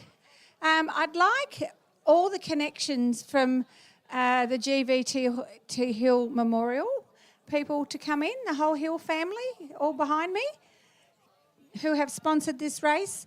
Again, they've been sponsoring for a very, very long time. Congratulations to Codge, the trainer, and to Mick Lehman, the owner. So thank you to Mick, who used to live here, for buying a horse to race here on King Island to bring up the numbers. So thank you to Mick. So I will hand you over to James to say a few words.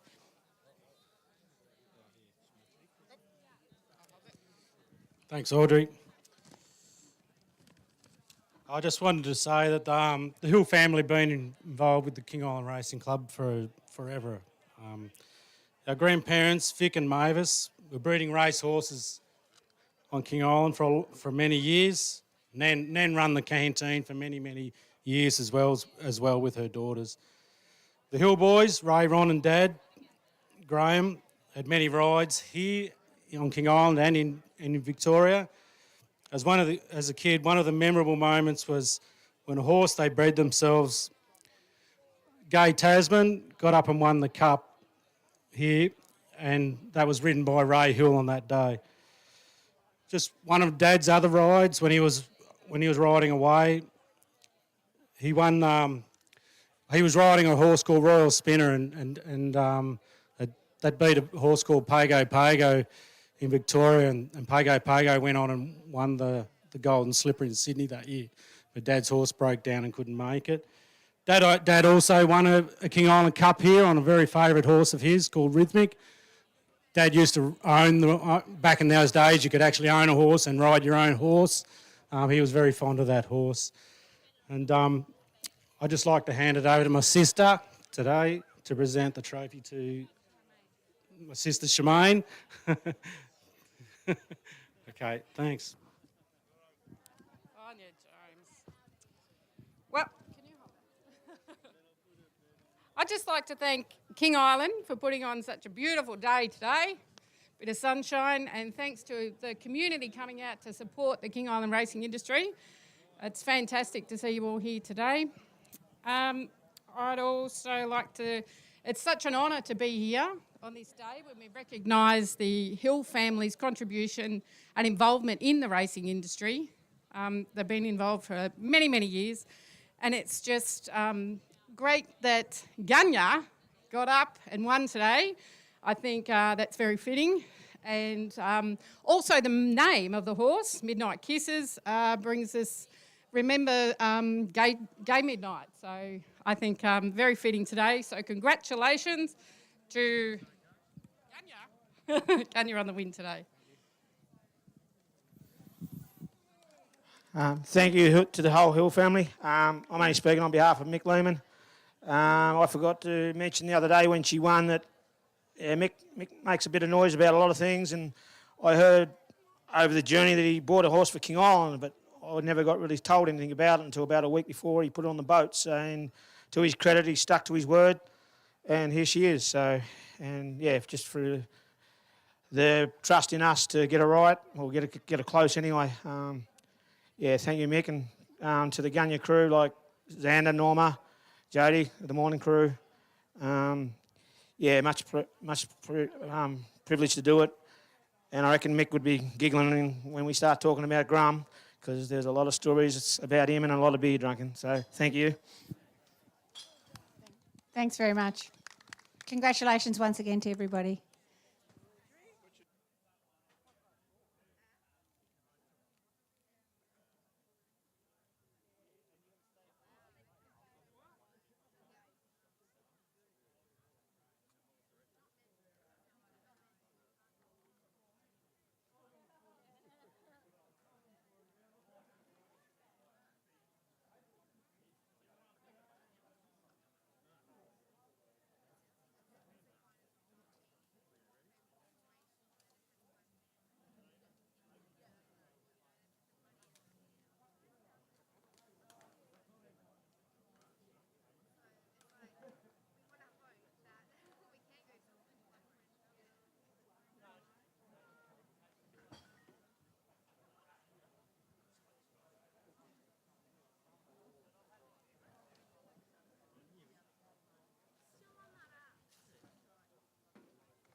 Hello again, everyone.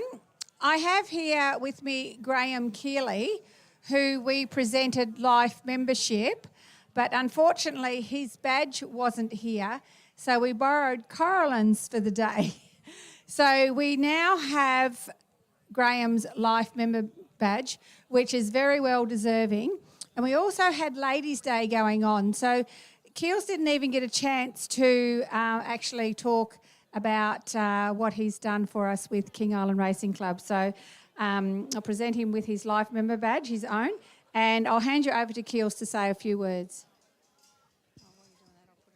Thanks very much, Audrey. It's pretty humbling, really. I never expected this in my wildest dreams to be given this with the people that they're on the honour roll now. So thanks to you and your committee and everyone else. It's great. I didn't realise until I had a look in the book and what Sam had done that I'd been in the game all that long. But I sort of came here, and as you can read in the book, I came here in round 73, got tied up with Sol Lee. Lucky enough, I won a galloping cup with some delay back in 89 or something or other. It's that long ago.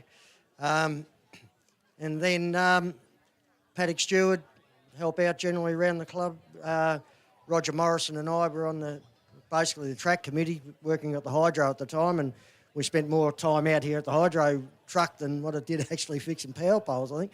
But that was all good. And then I got into the harness racing business, and with Paul Williams, I got talking to him one day, and Alan Lewis had come back not long from Western Australia, and we got a combination going there. It was pretty successful, and I was just doing a bit of track work, and the late Alan Lewis said, well, why don't you have a go at this, Keel? So driving them. So I started quick, fast work and this and that, and I always had a stableland licence. So took off from there, and I was lucky enough and fortunate enough to have driven for every stable on the island with Roger Morrison and Maury Best, Robbie and Smokey McHugh, Robbie Lee and Smokey McHugh, and Alan Lewis was training for them. And so I've been through the whole lot. So Stylesy, so everyone thank you. I don't think it was my ability. I think I just weigh nothing that they gave me the drives, to tell you the truth, but never mind. I'll take it.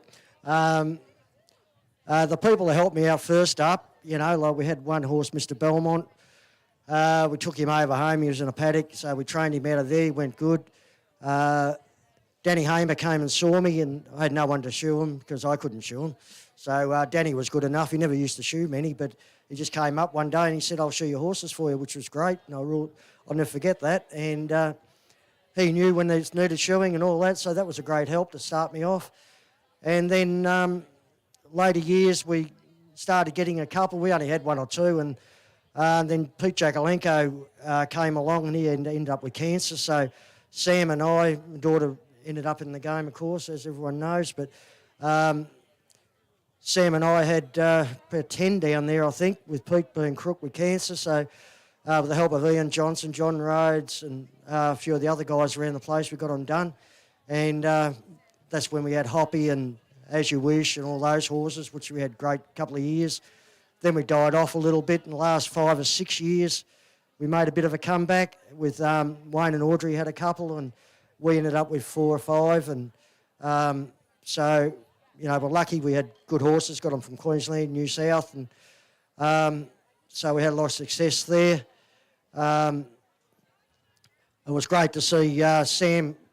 Probably it's one of the greatest things to see with Sam was her first drive, and Pete Jakolenko was good enough to put her on, and she had no idea, like me, the first time I drove. She just went for it, and she was lucky enough she had enough petrol in the tank to get it home. So anyhow, just thanks to everyone for all the great times. I probably miss people. The last 5 or 6 years I've had Sally as my right-hand man as well. Sam's been away at... right-hand lady, sorry, Audrey. I've had Sam's been away for at school and doing nursing and everything, so Sal's come on board, and we've all had a great time with all that. So thanks very much for everyone. I won't bore you anymore. Thanks, Audrey. Thanks very much, Keel. So, yeah, thank you for everything you've done for the club. And once again, congratulations. You've got your own badge now.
Runners are in the yard, race 7, Australian Thoroughbred Bloodstock Maiden handicap over 1,200 metres is our second last race of the day. 3D Moon number 1, Ian Johnson and Jamie Gibbons, both looking for a double on the card. This gelding was placed over the 1,000 metres first up on the island, finishing down the track behind Kookaburra. Dropped back to Maiden company, but stepped up to the 1,400 metres last start. Was sent out the favourite when finishing down the track behind Leica Mosh. Comes up with barrier 2, and it's got the top weight of 62 kilos. 2, Tyson's Reef, Ismail Toka riding for Tammy Muir, placed in both runs at this preparation. Chased home Master Montecito over this trip here last week, defeated 1.5 lengths. Packs a Punch number 3. Thomas Doyle riding for Rowan Hamer. This 3-year-old's had 2 starts, was runner-up on debut over the 1,000 metres before finishing 4th here last week. Another that drops back to the 1,200 metres. 4, Trade Statement, Amy Herman riding for Christopher Diplock, comes up with the inside gate.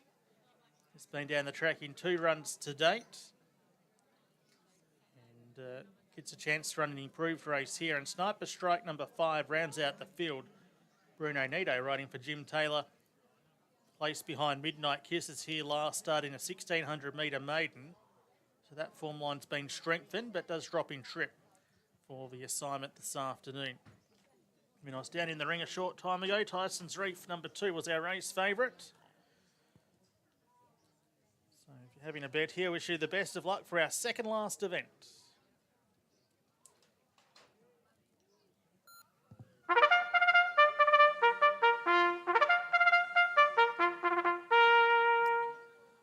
Race 7 is the Australian Thoroughbred Bloodstock Maiden. Start time 3:45.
2 minutes to start time, 2 minutes.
Starting to move up. Trade Statement locked away. Voodoo Moon is in. Packs a punch, about to join the line. 2 more left to get set. They are Sniper Strike and Tyson's Reef. So race 7, our second last event. As Sniper Strike moves in. Tyson's Reef will be the last. Australian Thoroughbred Bloodstock Maiden over 1,200 metres is race 7 today. The field are locked and loaded. 1,200 metres the journey. Stand by for a start. They're away and racing. Trade Statement off the inside began well with Voodoo Moon. Tyson's Reef's out 3 wide in the early stages in third placing, followed by Packs a Punch and Sniper Strike back to the tail. They put the 1,000-metre mark behind them, and Trade Statement shows the way here, 3 parts of a length. Voodoo Moon in second spot.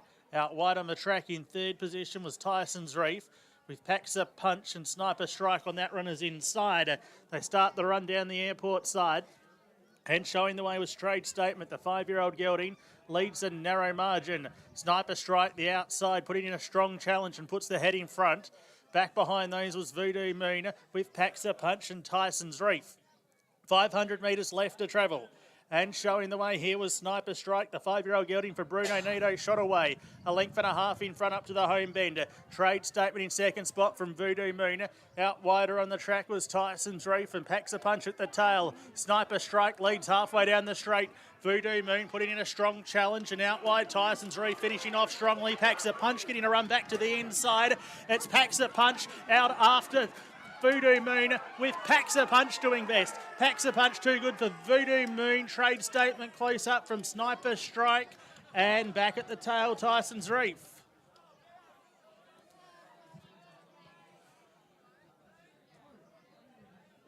Do we have a new Minus Rest Cup favourite?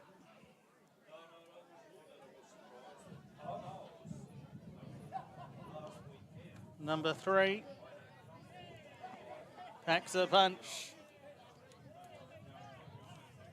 A double for Rowan Hamer.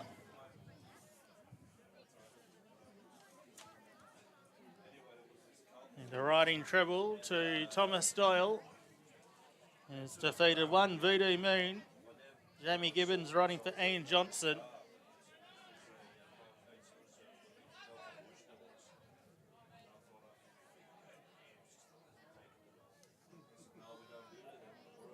As we wait on the numbers to be confirmed, it's 3-1 and a photo for third.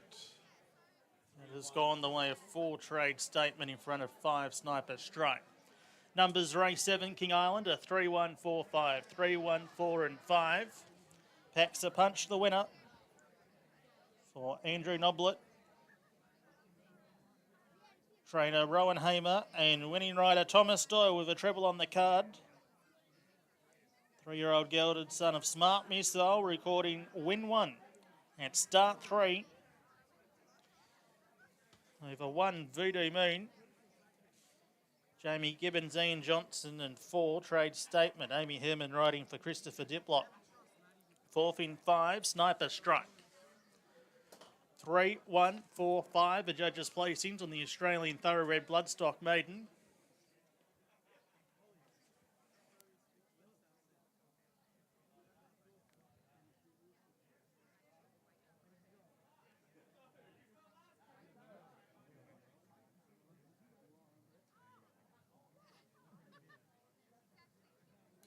The time for the 1200 metres was 1:12.30. 1:12.30, the winner's time. Margins were a quarter of a length by one. Quarter of a length by one for the margins on race 7. The scales report won't be too far away.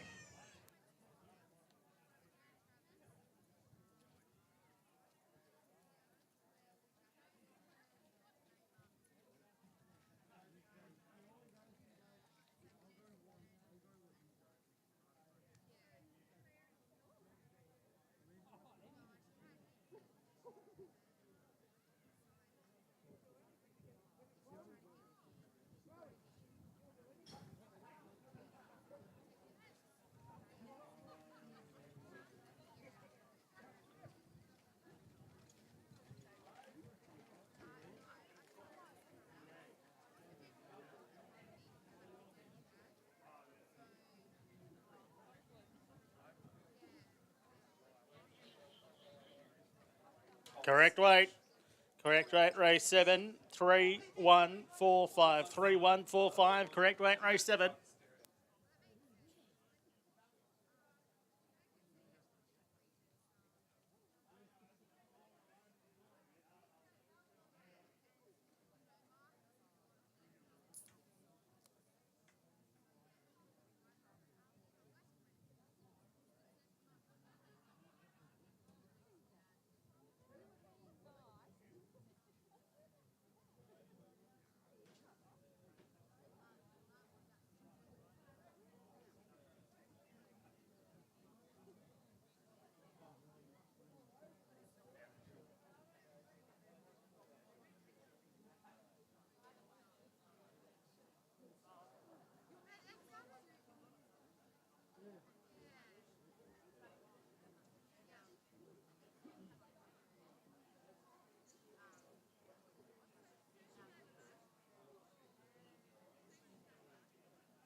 I hate this. I've got my brother-in-law here, Danny Hamer. Why do I have to do this? I hate this. But congratulations, Danny. Thank you to coming back to King Island to support King Island Racing. And also, we're calling you the sprinkler man because without Danny, the grass would not have any water. So he's out here all the time sprinkling. Yesterday, we were having Christmas lunch. Where's Danny? Oh, he's doing the sprinklers. So we can't thank you enough for all the work you do. And if there's any jobs that need doing, Danny does them. So I'd like to thank the sponsor. His name's Darren from Australian Bloodstock. He rang Heather Archer one day and said he'd like to sponsor the King Island races. So he's come up with a substantial amount of money to support us. So thank you very much, Darren, for your support. And it's a little clock made by Ben Morley on King Island. He lives here. So it's a map of King Island so you know where you are. and he's a battery for the clock, so you'll always be on time. So I'll hand you over to Danny to say a few words about this horse that he's training for the Henry Dwyer crew. First of all, I'd like to thank the Australian Bloodstock for sponsoring the race, for drawing this horse. He's a nice, quiet little fella, and he finished off well today. I couldn't pick him up, not used to watching the blue colours, and Mr. Noble will be able to sit this up on his mantelpiece and remember me of King Island. Okay, bye. Yeah, so if everybody doesn't know about the Henry Dwyer crew, they've sent over 6 horses and Danny is one of the trainers. So Packs a Punch is the first horse from the Henry crew to have a win. So congratulations to Danny. Okay, thank you everyone.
It's just that.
Runners are entering the yard for the final event on the program this afternoon, race 8. The Tas Racing Class A handicap, a field of 5 to go around over 1,200 metres. Axel Batch Folly is number 1. Bruno Nito riding for Jim Taylor. 4-year-old girl son of Seamus Award, who won here on December 10 over the 1,000 metres by just under a length, defeating Paxa Punch. A strong form line there. And then runner-up behind Kookaburra over the 1,200 metres back on December 17 when defeated a half length. Does have to carry the 64 kilos, which will be the highest this gelding's carried in the 2 starts here on the island this season.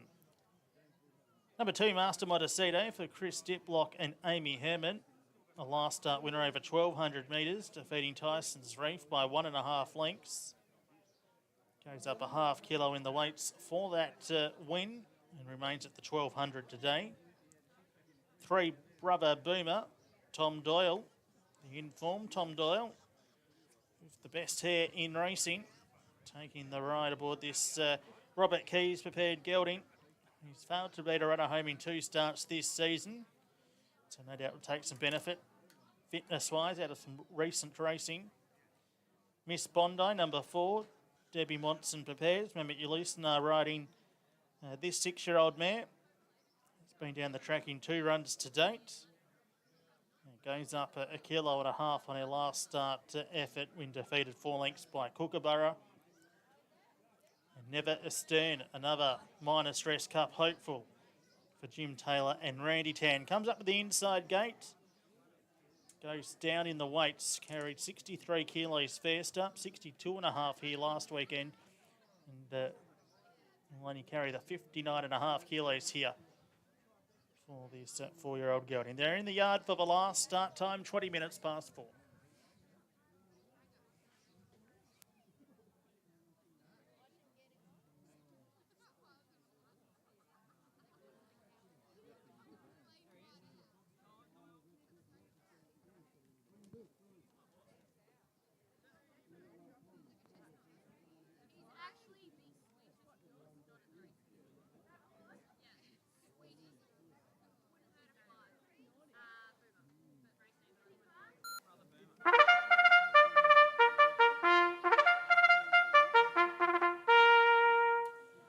On the track now, Tas Racing Class A handicap. Start time 20 minutes past 4 for our last race.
At the gates for the last, at the gates.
So they're starting to move in for the last Tas Racing Class A Handicap, our final event.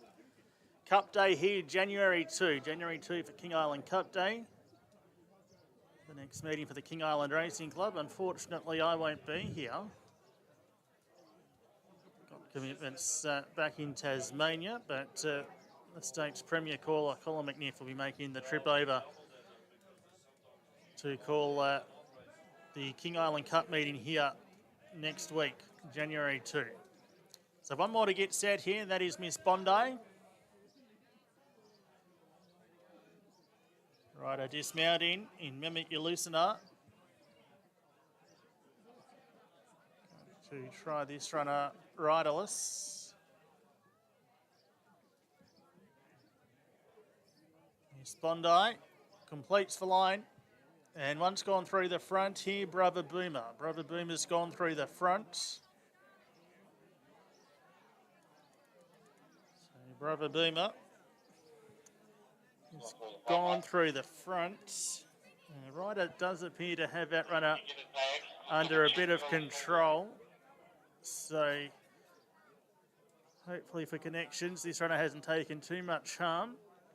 So Brother Boomer will have to go back to the gates, being vetted by the on-course veterinarian, who will then determine if this runner will be fit to race or not. At least that runner did go under some sort of control by Thomas Doyle, so the vet will make that call. So Miss Bondi was still out of line. The rest of the field are all in the gates. So a slight delay here to the running of the Tas Racing Class A Handicap, our last event on the program. So yeah, just recapping, King Island Cup Day. Jim McKenzie Agency sponsoring the Thoroughbred Cup, Carlton United Breweries, the proud sponsors of the Harness Racing Cup. Going to be staged here on January 2. the next meeting for the King Island Racing Club. We've also got Recreational Day on January 14. I'll be back for that one. The Minor Stress Cup is on January 21, which would be the biggest event for the King Island Racing Club in its history, a $25,000 race. It's attracted great coverage, particularly on Australia's mainland. And we'll round out the season on January 28th with Southern Airlines fly-in day. So Brother Boom is back behind the gates, undergoing the eye of the veterinarian. Looks like they're going to put the blindfold on Miss Bondi. Right, blindfold's going on Brother Boomer. So Miss Bondi is the one they're working on.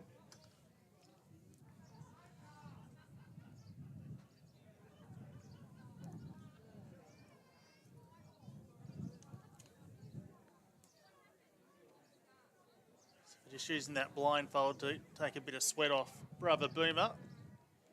Veterinarian looking at that runner. Miss Bondi's in. So just awaiting on a report from the vet with Brother Boomer, who's been coming up into line. Past fit to run to the word from the steward. So Brother Boomer past fit. Last race of the day. We'll be ready when we get Brother Boomer back in the gates.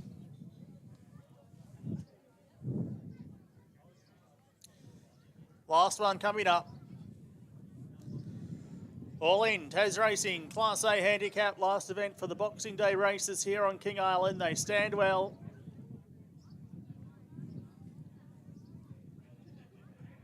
Starter holding them. He pulls the lever. They're away in the last, and they're breaking a very good line. Never a stand off the inside gate, showing speed with Axel Batch Folly, Master Montecito third. They were then being followed after a gap of 2 lengths in the race to Brother Boomer, who's back at the tail end of the field with Miss Bondi. Making their way along the far side of the course and showing the way here was Never a Stand. Randy Tan takes the 4-year-old gelding, passing the 800-metre mark in front by a half length. Axel Batch Folly second. Third, Master Montecito. A break of a length and a half in the field to Brother Boomer, and on the outside, Miss Bondi. 600 metres to travel in the last event on the program. Never a Stern shows the way, a narrow margin over Axel Batch Folly. The stablemates 1-2 down the side. A length and a half away third, Master Montecito. Miss Bondi making ground the outside, and Brother Boomer at the tail end of the field. 300 metres to travel. Never a Stern about to straighten the leader. Axel Batch Folly in second spot. Behind those was Master Montecito third. Miss Bondi making ground out wider on the track. Never a Stern just in front. Trying hard, Master Montecito. Master Montecito racing up to grab the lead over Never a Stern. And racing away over last is Master Montecito. Master Montecito too good, defeating Never a Stern, Brother Boomer, Axel Batch Folly, and Miss Bondi was one of the last in. Stand by for official numbers on the Tas Racing Class A handicap, which has been taken out in fine style by number 2, Master Montecito. For Chris Diplock and Amy Hammond, going back-to-back, winning at the club's last meeting on December 17. And has repeated the dose of a back-to-back victory in our final race. 5, Never a Stand second. Randy Tan riding for Jim Taylor. 3, Brother Boomer third. Robert Keys and Thomas Doyle in the saddle. 4th in 1, Axel Batch Folly. Master Montecito, owned and trained by Chris Diplock, making the move to the island to assist with the training ranks this season. And he's rewarded with another win here on this gelded son of Unencumbered. So it's 2-5-3-1, runners returning on our last event today.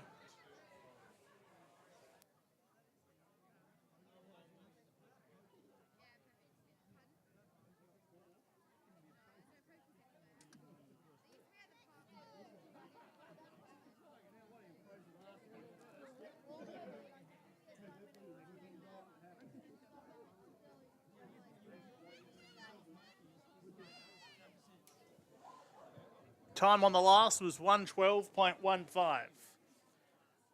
112.15. The winning margin in favour of the winner was 1 3/4 lengths. 1 3/4 lengths, the winning margin. The margin between second and third was 2.5. 1 3/4 by 2.5. 2-5-3-1. We wait the scales report to tidy up Boxing Day racing here for the King Island Racing Club.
Correct weight, 2531. 2531, correct weight on the last.